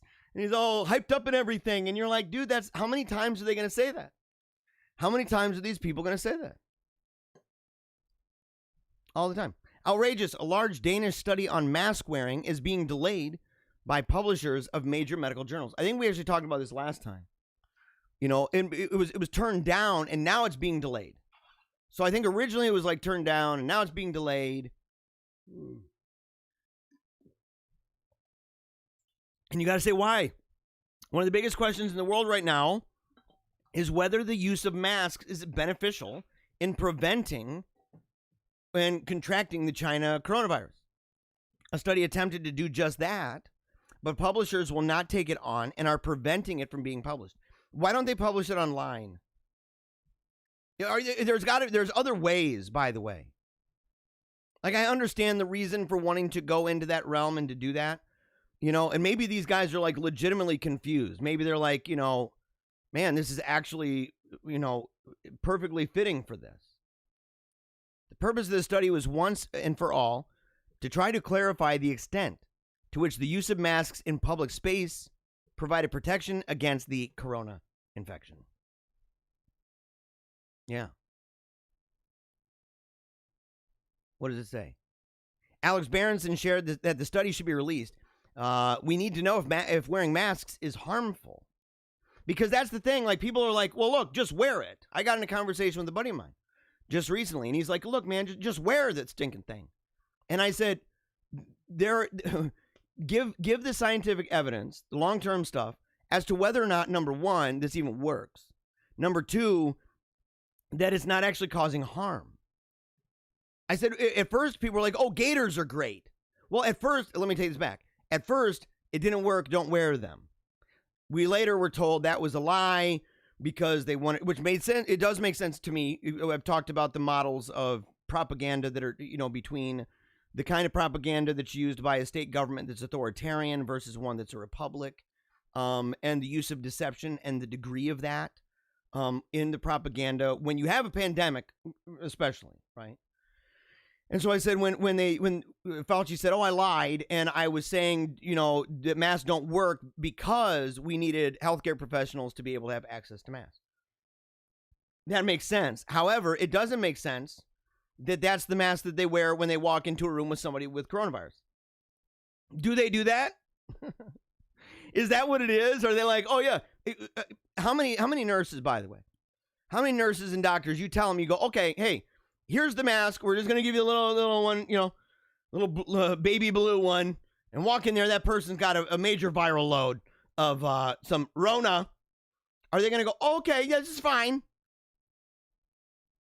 But they still need them for other things. They need them for other things all the time. And so he said he lied about it. Okay?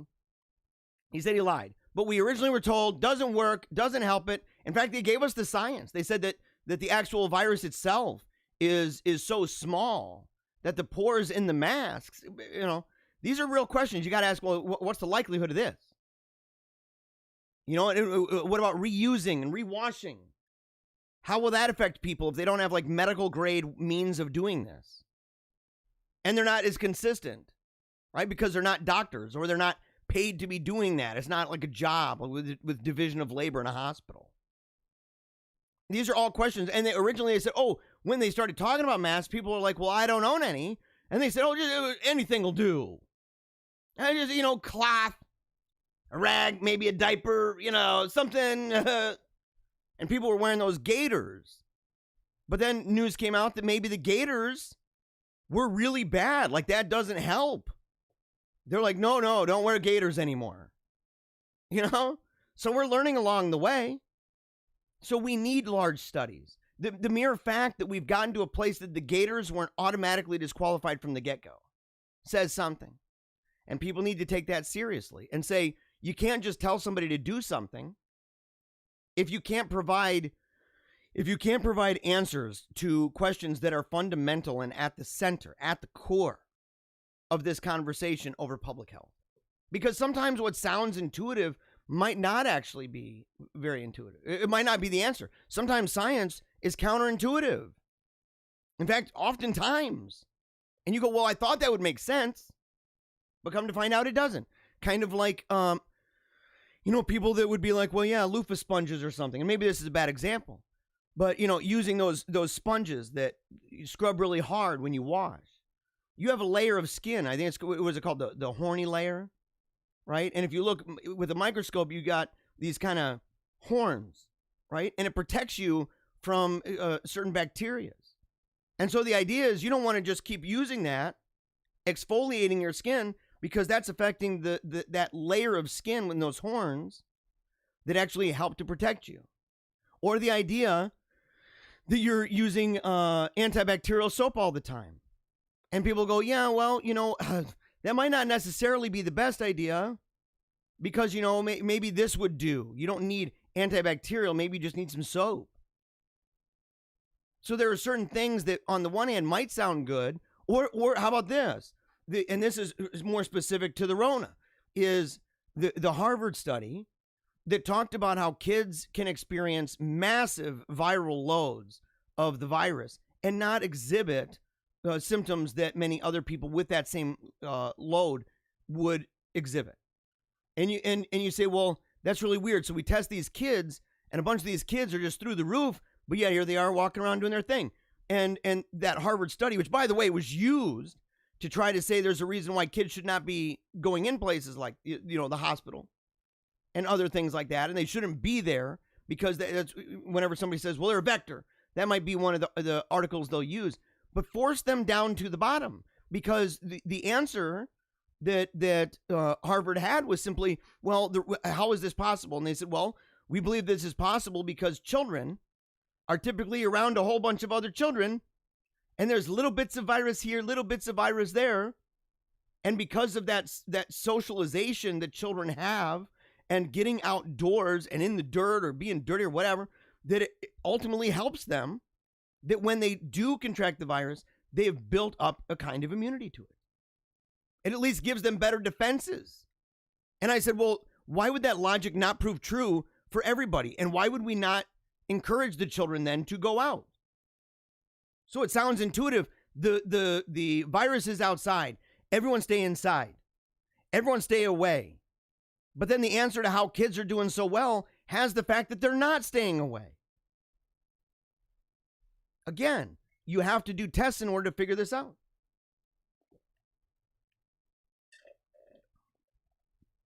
CF in the comments says, Biden is old, but it's not like he's been wrecking himself doing physical labor. Yeah, it's true. Dude, he's put a lid on it, by the way. I think he's no more public appearances. I think that's what the staff said, what the campaign said. No more public appearances until Election Day. With the quality of health care he has as a senator and the non-physical nature of the work, he should be spry and fit. Yeah, he should. No. Okay, how did this get in here, man? It's like the funny ones later. I don't know about this, you guys. Poundland shopper sticks sanitary towel to her face after forgetting a mask. See, this is where we're going to be. If we don't get to the place, like, does this work? Maybe. Would it be wise to use this every day? No. Why? Unless we have studies that are done talking about this. Who's going to do the study on this, guys? Get to it, stat. You got to get to it, man. Right away. I have to get my staff on it, man. And look, it even has that little, like, it looks like a blue line right there in the middle. It looks like a little smile. This lady, a little bit embarrassed by all this.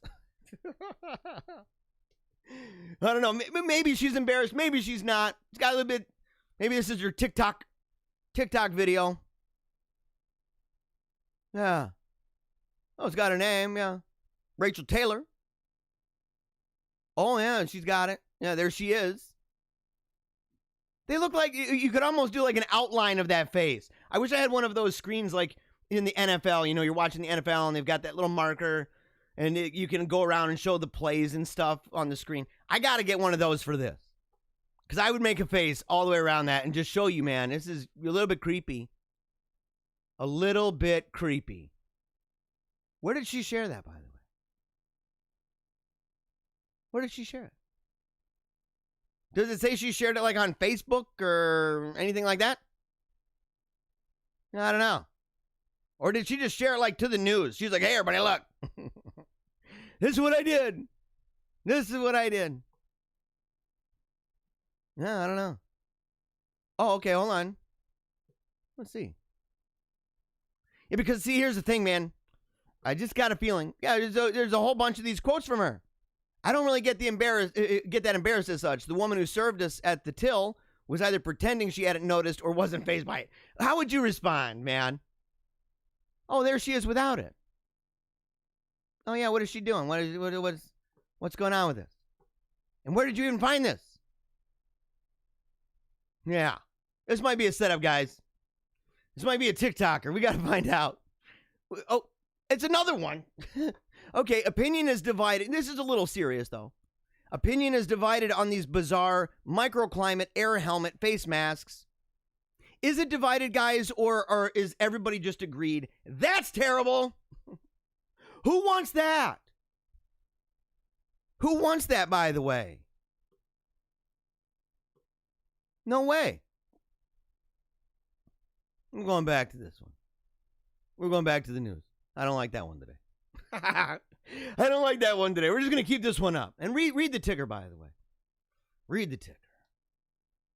But I mean, look, why is this healthy for people if they do it all the time? Is this what you want? You know, again, I was talking to somebody and they said, you know, we need to make these decisions because, you know, it kind of feels to him that there are people dying and that we don't care about that group of people. And I said, we may not think about this. I said, what upsets me is that this conversation is really always within the context of COVID. I said, because the truth is, We've always done that. Forever. And no matter what, because you have to. Existence involves death. Existence involves risk. And society as a whole, in order for what we call progress and what we call civilization to take place. This is a hard truth. And I'm sorry to say this. It is a hard truth. That it requires decisions of this nature and magnitude. We do it all the time. We do it we've done it in the past with the flu. We've done it in the past. And I'm not saying that these are the same things. I'm saying we make decisions that we say, okay, what threshold, is going to, how many people are going to die on average? And we've come to experience something, and we've come to accept something. We do it with what people are legally allowed to eat, knowing the connection between what people eat, the freedom they have to choose that, and the death rate that results from that. We do that with things like alcohol. We do that with things like cigarettes. We do that with things like the age of when people are allowed to drive. We do that with the way that we've even constructed the concepts of driving. Why isn't every road a one-way street, for example? Why aren't there barriers on every single road? We calculate risk constantly, and the numbers are all there. And it's not new. And I said, most of the people who would be really concerned about the numbers of this and say, man, it doesn't feel like people really care about the weaker people. I'd say, how many people before COVID on average died of pneumonia if they were elderly, if they had AIDS, if they had diabetes, and if they had cancer? And most people wouldn't even know, because the truth is they just didn't care. And the truth is, even right now, it's not even in their frame of reference. And they're just like, well, yeah, but that's, no, but yeah, but those are people who die. I've limited it to the idea of the weakest members. And that's just the way that works. But people, they don't understand that we've calculated that and that we think about it. And how much do we see? How close to home does it hit? What kind of measures do we require of not only ourselves, but of other people? And what degrees of requirement are there? There's a requirement, quote unquote, that says an expectation. Like an expectation that if you see something that is a little bit off and you're like, I don't know about that. That looks pretty shady, pretty bad. Then maybe you should report that. And the degrees by which that would escalate to say, you need to report that. And to the point where if you do not, you could actually be in trouble. Same thing with this. These are complex conversations. I don't know many people that even are having these. It's just kind of like either it's just the way that it was before, or it's just the new normal. Like this guy. No way. Yeah, it's a lid. Trump campaign staff says Joe Biden will not do any more in-person campaigning until election. But did they say it though? Joe Biden campaign releases completely dishonest ad targeting black women that misrepresents every single Trump quote. Will Twitter flag this? I actually want to show you this. Let's see here. Okay. We'll go ahead and move it over a little bit. This president has a lot to say about black women. He's called us low IQ. First of all, right from the get-go, you have to understand the frame of this. And this is how you need to learn this, right, by the way. And teach people to view commercials in general. These people, right out of the gate, have identified one and all. Meaning that if Donald Trump has called somebody low IQ, what is it? Was it Maxine Waters? Was it? It was a specific person. They took it as if he was saying that of all of them. So, like, Maxine, right? Maxine, does she actually represent everybody? Does she represent every black woman? Yeah, she's a representative. Even strictly speaking, she doesn't represent anybody outside of her group. Now, they may identify, they may say, yeah, I really like her. I really like that person. That's okay. But if somebody goes and attacks that person and says, this person's actually pretty low IQ. In other words, they're saying, you're not very smart. If you say you're not very smart, is that calling all people that like that person stupid? Like intellectually low IQ? No. So right out of the gate, to make sense of any of these accusations, you need to begin with the idea that all the black people are one monolithic group, and any criticism toward one black person is a criticism toward all of them. This is absurd, by the way. This is totally absurd. In fact, over the weekend, I went to Meijer, and I'm at Meijer, and we get out of the car. We're going in. We're going to buy some sweets and stuff like that. And as we walk up to the store, there's this argument going on having to do with parking. It has to do with parking. And there's a black guy, maybe in his late 20s, early 30s. He's kind of hanging out the passenger side of the car, talking over the car to a white guy who looks like he's maybe in his early 50s. And he's got some Budweiser or something in his cart. And they're sitting there arguing. And the white guy is saying, you need to learn how to park. So it's obviously a parking problem. Like it was a problem with this. And the black guy responded by saying, what did he say? You're a weird ass white person. I'm quoting. That's the only reason I would swear. I try not to swear on the show. But he called him a weird ass white person, or a weird ass white guy. And I thought, and I said, and then he called him same thing, dumbass white guy. And I thought, what if you were to reverse this and say you're a dumbass black guy? And I thought yeah, white boy. It wasn't guy. It was boy.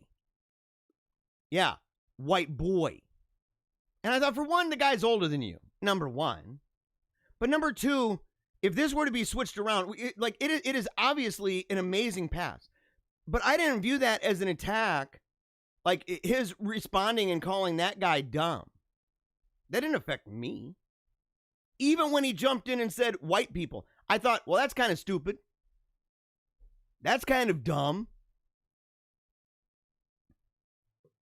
But the thing is, yes, so these people, right, in this video are making it right out of the gate. We are all together in a monolithic group, and anything that's said to one person, even if it's not in the video, even if it's not my representative, even if I'm not related, even if it's not that, we're all this kind of family that whatever happens to one black person is true, or said to one black person is true of every black person.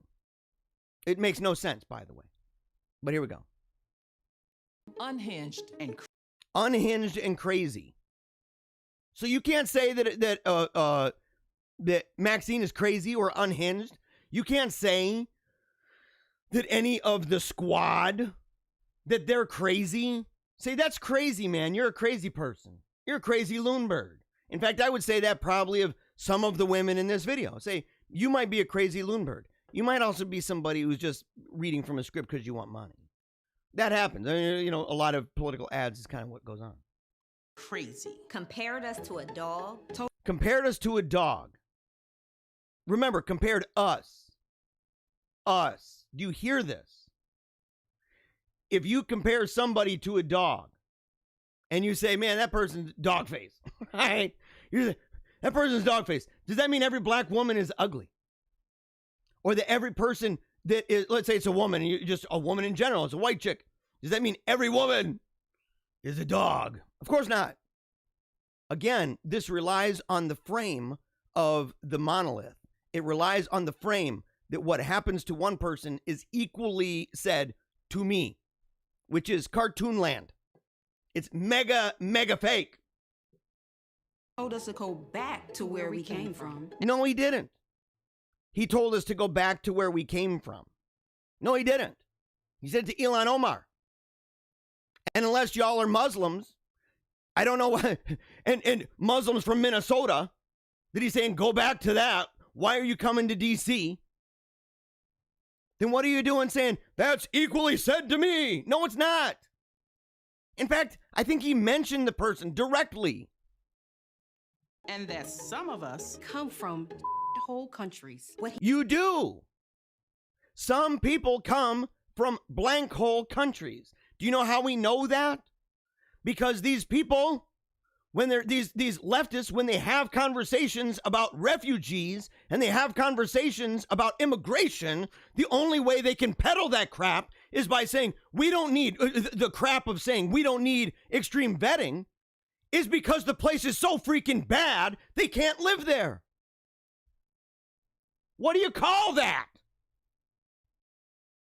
What do you call that? When thousands of people, if you want to believe this narrative and say thousands of people are traversing long distances and they're going through dangerous places to get the heck away from there. Why? Why can't we send them back there? Oh, no. Don't send them back there. Why not? Because the violence. Oh, dude, it's ravaged by gangs and drugs and violence, human trafficking, drug trafficking, cartels. Oh, man, that sounds like, a blank hole. Doesn't it? Do you see how they're playing both sides of the mouth? And do you see how it's rooted in emotion and out of a cartoon caricature of a monolith? You learn, by the way. You learn how to see through propaganda. You watch the show. You watch this show.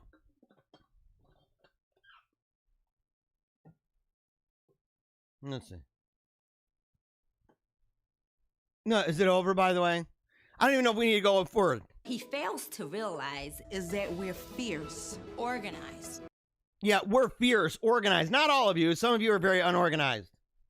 I know some black people who would be like, I'm not organized with you at all. Unstoppable. Well, okay, I guess. I mean, it's like a self-affirmation thing, I guess. Unstoppable, not to be played with. And we are extremely motivated And ready to vote him out. Okay, good job. That's good for you. There are a lot of people who are not, and they would look at you and say, it's kind of weird that you actually are taking any of that personally because he didn't say that to you. I mean, are you not allowed to say, for example, if there was, if there's a person who you disagree with, who's of another race, are you not allowed to say that you think that person's wrong or that person's crazy? Oh, that's kind of weird because guess what? They do that to Kanye West. Oh, but that's okay. Why is it okay? Why is it okay? The answer is simple. It's okay because they don't like what he's doing. Because of partisan minds. Yeah. Rapper and fashion mogul and presidential candidate Kanye West called out racist liberals during his recent interview with Joe Rogan, saying that they regularly condescend to black people by assuming that they are unable to make decisions for themselves. Yeah. Let's see what he said. There's some quotes, but let's just hear what he says.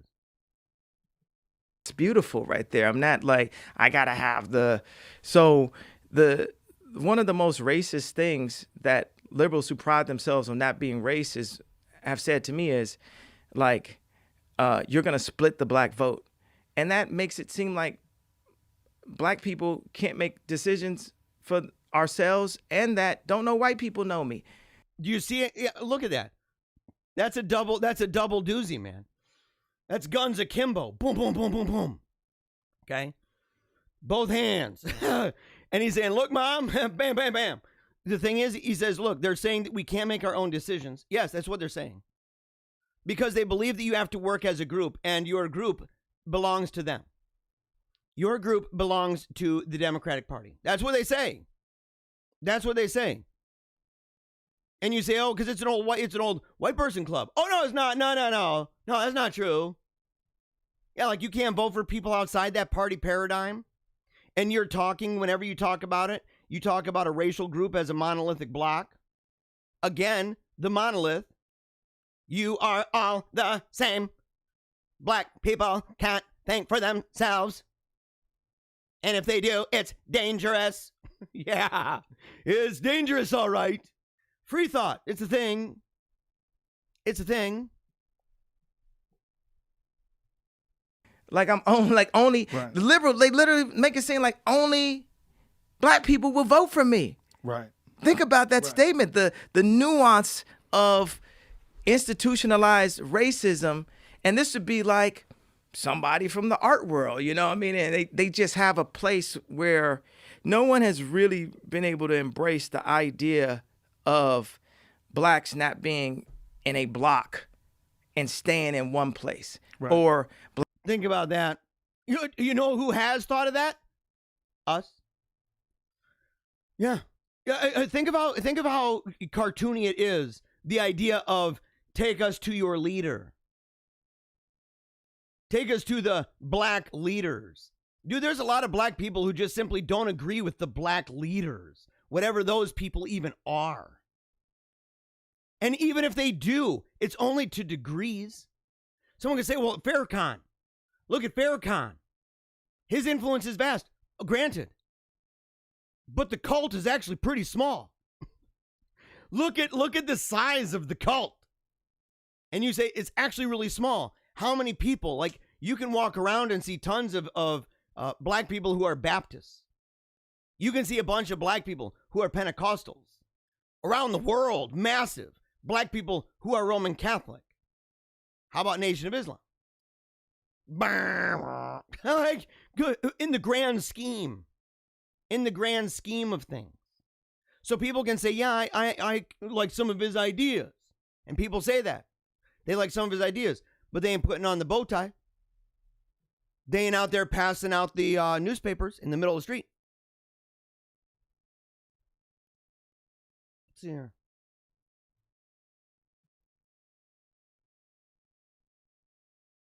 What's this? Oh, sorry about that. So yeah, Chelsea Handler scolds 50 Cent for supporting Trump. It's another racist person. Look at this. Look at the way that this works. I had to remind him that he was a black person. Wow, man. What a crazy loon. Let's hear let's hear this. You heard about my ex-boyfriend, right? 50 Cent and his support of... You heard about that? Donald Trump. Yeah, what's going on between you? I saw your tweets and I go, whoa, what's man. happening? Dude, he's gotten pretty fat. Look at his face. He looks like he's put on way too much weight. Oh, man, dude. We got to get him on the weight loss program, guys. We got to do it, the fat shame to fitness. We can do it with him. We'll do it with him. Because you said he was your favorite ex-boyfriend, and then what does he do? He's supporting Trump? He says he doesn't want to pay 62% of taxes, which, by the way, isn't a plan of Joe Biden's. That's a lie. So yeah, you know what else wasn't a plan of Joe Biden's? To be on lockdown for months. To be on lockdown for months. Nobody had at least publicly, nobody had the plan. It was all, a couple weeks. A couple weeks, and you're going to go ahead and you'll be okay. Just lock down for a couple weeks. All it's going to be, we got to just, get the curve down. We did that, man. Oh, months and months and months later, over 200 days later, it's like that with any public policy, by the way. Any public policy, they're like, oh, we're going to go ahead and we're going to enact this policy that gives powers to the government. Dude, it is inevitable that will expand. It is inevitable that it will not flesh out in the way that they said. And they're going to be coming back to you for more money. It's inevitable. It's the history of taxation, by the way. So you're a stupid dummy. If you go, oh, he says it will only do this. You can bet money. You can predict that if people say my tax plan will only affect this and this and this, it's actually going to end up affecting more. It's almost always going to end up being more. And when people say we're giving you money back, it's normally less than what they're promoting. So it's always worse than what they're promoting and less than what they're promoting. Almost always. Almost always. It's predictable as the morning sun or as a morning poop. That's just true. He doesn't want to pay 62% of taxes because he doesn't want to go from being 50 cents to was a black person. And I had to remind him that he was a black person. I had to remind you, white-splaining feminist. Maybe you don't realize this, 50 Cent. But you're a black person. You need to get back on the dang reservation, boy. What a sicko, man. I'm glad he dropped her, dude, like it was hot. It's true, man. It's a good thing. 50. I'd love to talk with you, buddy. You are much better off being away from that. Believe me. You know it. You know it. Let's see. Kanye West says abortion culture is how 1,000 black children are aborted a day. We're in genocide. Again, people disagree. People don't buy the reservation crap anymore. Which, of course, is why Big O lost his mojo. Obama in Miami holds event and almost nobody shows up, and only 70 people were watching online at one time. Think about that, guys. That's bad. Of course, Trump made fun of it.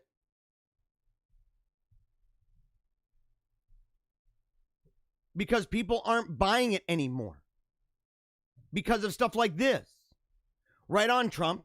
Duke Tanner releases second powerful video in support of Trump after his release from federal prison. An Indiana boxer, Charles Duke Tanner. He was serving a 30-year sentence on federal drug and conspiracy convictions. So he makes a video. Rips it apart. Thanks, Trump, again. Maybe Chelsea could send them a reminder. Yo, black, you're supposed to be with me. You're supposed to be with Biden and Harris. People are done, dude. People are done. Another Trump record. Here's another reason why. Lowest black imprisonment rate since 1995. When Joe Biden's crime bill kicked in. Yeah. According to the Examiner, America's imprisonment rate has dropped to its lowest level since 1995, led by a dive in the percentage of blacks and Hispanics sent to jail during the Trump administration. For minorities, the focus of President Trump's First Step Act, prison and criminal reform plan, the rate is the lowest in years. For blacks, the imprisonment rate in state and federal prisons is the lowest in 31 years. And for Hispanics, it's down 24%. Quote, across the decade from 2009 to 2019, the imprisonment rate fell 29% among black residents, 24% among Hispanic residents, and 12% among non-white residents, or among white residents. In 2019, the imprisonment rate of black residents was the lowest it has been in 30 years, since 1989. So it's only gotten more and more and more, which, by the way, even if someone says, well, that goes back to 2009. Okay, perfectly fine. What you see is a continuation and an acceleration then. Which means kind of weird, and kind of makes your whole, he's a racist argument, pretty hard to peddle. We'll save the rest of this stuff. We'll save the rest of it. We got Detroit leaks I wanted to talk about, but we're running out of time. In fact, it is time right now. You know, I wanted to talk about a feminist guide to being a foodie without being what is it? Let's at least see the name of the article, because we're going to talk about this in depth tomorrow. As part of the positive thing, like what can we do? What's a positive thing? Not just talking negative. A feminist guide to being a foodie without being culturally appropriative. We're going to talk about my buddy Levi Russell's article about the Pope and his recent encyclical. It's going to be a whole bunch of fun. But I said early on in the show, I said that let me make sure that I don't have Paleocrat Diaries video. I'm done here. Let's see. I want to go ahead and play that. Oh yeah, don't want to do that.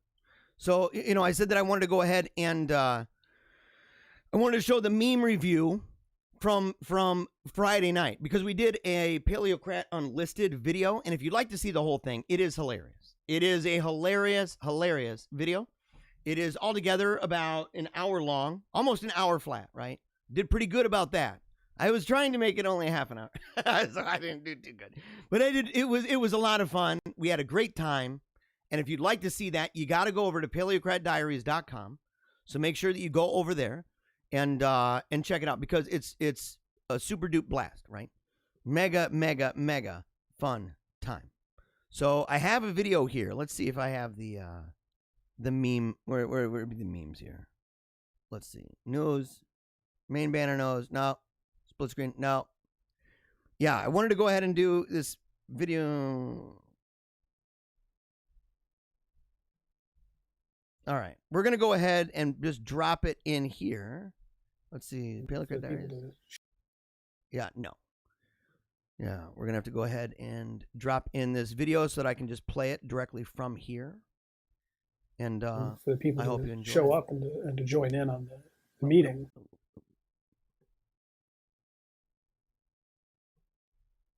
Yeah, this now is where I definitely 100% need. I need Allie. I need Allie big time. And I apologize. There's no wolf tonight. Yeah, meme review. There's no wolf tonight. All right, we're going to go ahead. Hold on a second. We're going to go ahead and we're going to make this so that you can go ahead and hear it. It's going to be a bunch of fun. I'm really grateful. We're going to close out just with this. So enjoy the meme review from Friday night. And make sure, go to PaleocratDiaries.com. I'll say that, of course, again at the end. But make sure to check it out because it was a lot of fun. And it's exclusive to people who go to the site. And that's the best thing you can do to help the show, is even more than checking out the YouTube channel and everything like that, going to the website and just making it something that you keep up, maybe even bookmark the thing, and just every day. And that way, all the different videos you like, you can go ahead and share those, hyperlink from there. You can share timestamps to share the exact segments that you like the most to share with your friends, maybe where I mentioned you in the comments. Things like that. Speaking of comments, this is the last comment I'll read from the comments. According to critical race theory, all white people are racist. I think they're getting dispensations for hating on Trump. Yes, it's exactly what is going on. So again, I appreciate it. I thank you very much, and I hope you enjoy this meme review. So we're going to go ahead and do that. And I apologize. There's no wolf tonight. There's no wolf tonight. I would love to do that. I would love to do it. Although I got it, my son, man, he said it really irritates him. Oh, yeah. It's not my cool son, though.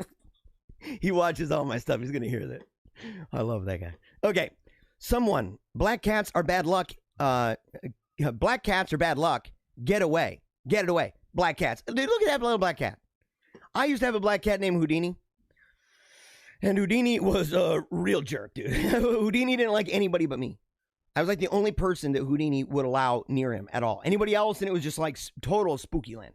He didn't have a cute face like this. I mean, that bugger is mega cute. Me, ever think about this? Oh, yeah. Okay. Do you guys ever think about that? About like what the skeleton is like inside of that hamburger helper guy? Yeah. Yeah, I've always wondered that. That might be where they got Squidbillies from. Have you ever thought maybe Squidbillies is simply the hamburger helper hand and they just took the glove off? They just skinned him? Possible. Security dog. Dude, you know what? People would be afraid of that. That's a big cat. That is a huge cat, guys. Not gonna lie. Oh, no.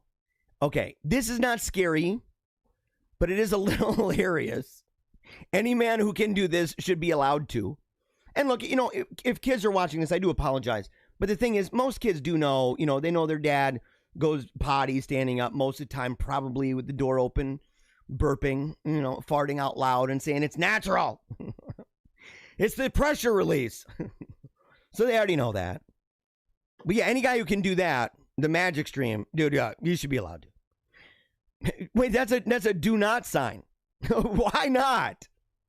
They know somebody. They know somebody who did it. Makes you clean your room for relatives coming over. Nobody goes near your room. Oh, dude. Yeah. Okay. I don't even want to tell you how many times that's happened.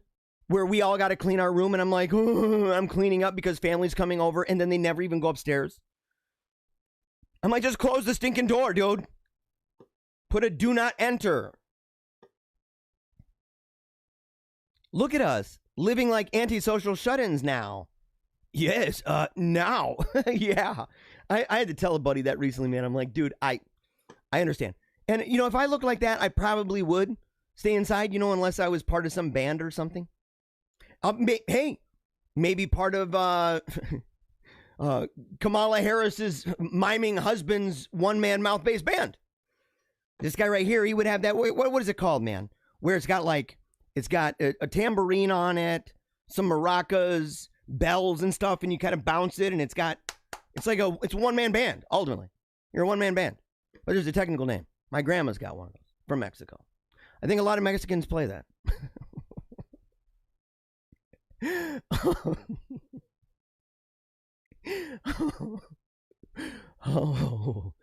Oh.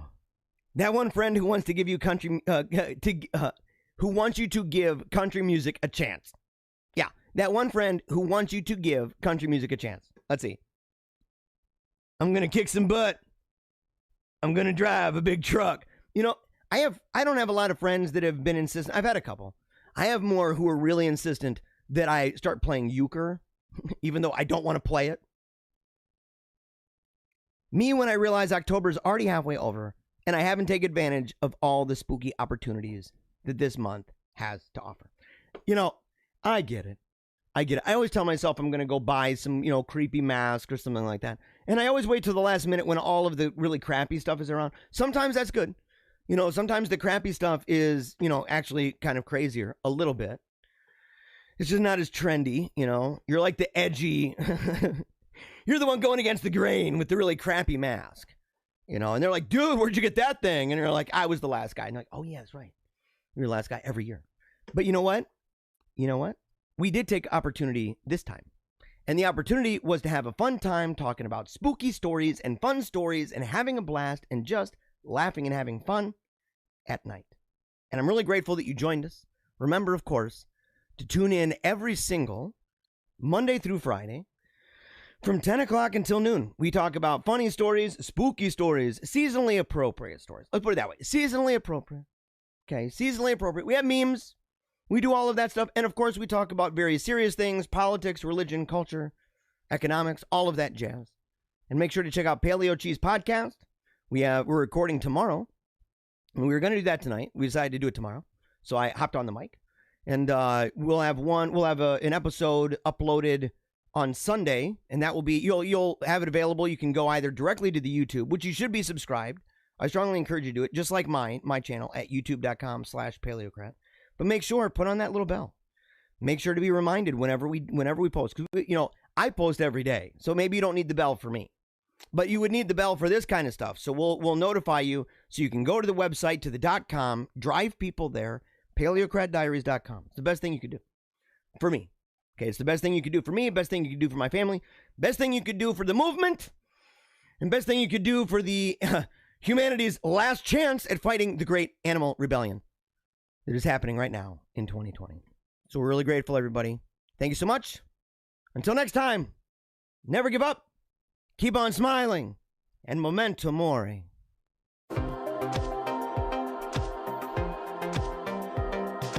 If I don't talk into microphones, I don't make that mad cash.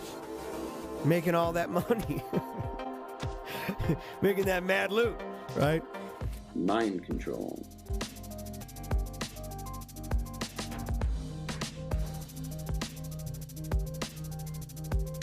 So we see the minority elite imposing their ideology on an unwilling and resentful populace. This causes a backlash. People get ticked off. The left is working long and hard to make us feel as if we've done something wrong. Worse yet, that we are the problem. Don't let people just rip on your heritage. Don't let people just rip on your traditions. Don't let people rip on your heroes. Stand up for what you believe, what made you who you are. So unless this disenfranchised majority begins standing up for what they believe in their heart of hearts to be true, I think we'd be left with nothing more than a dirge and maybe a funeral procession.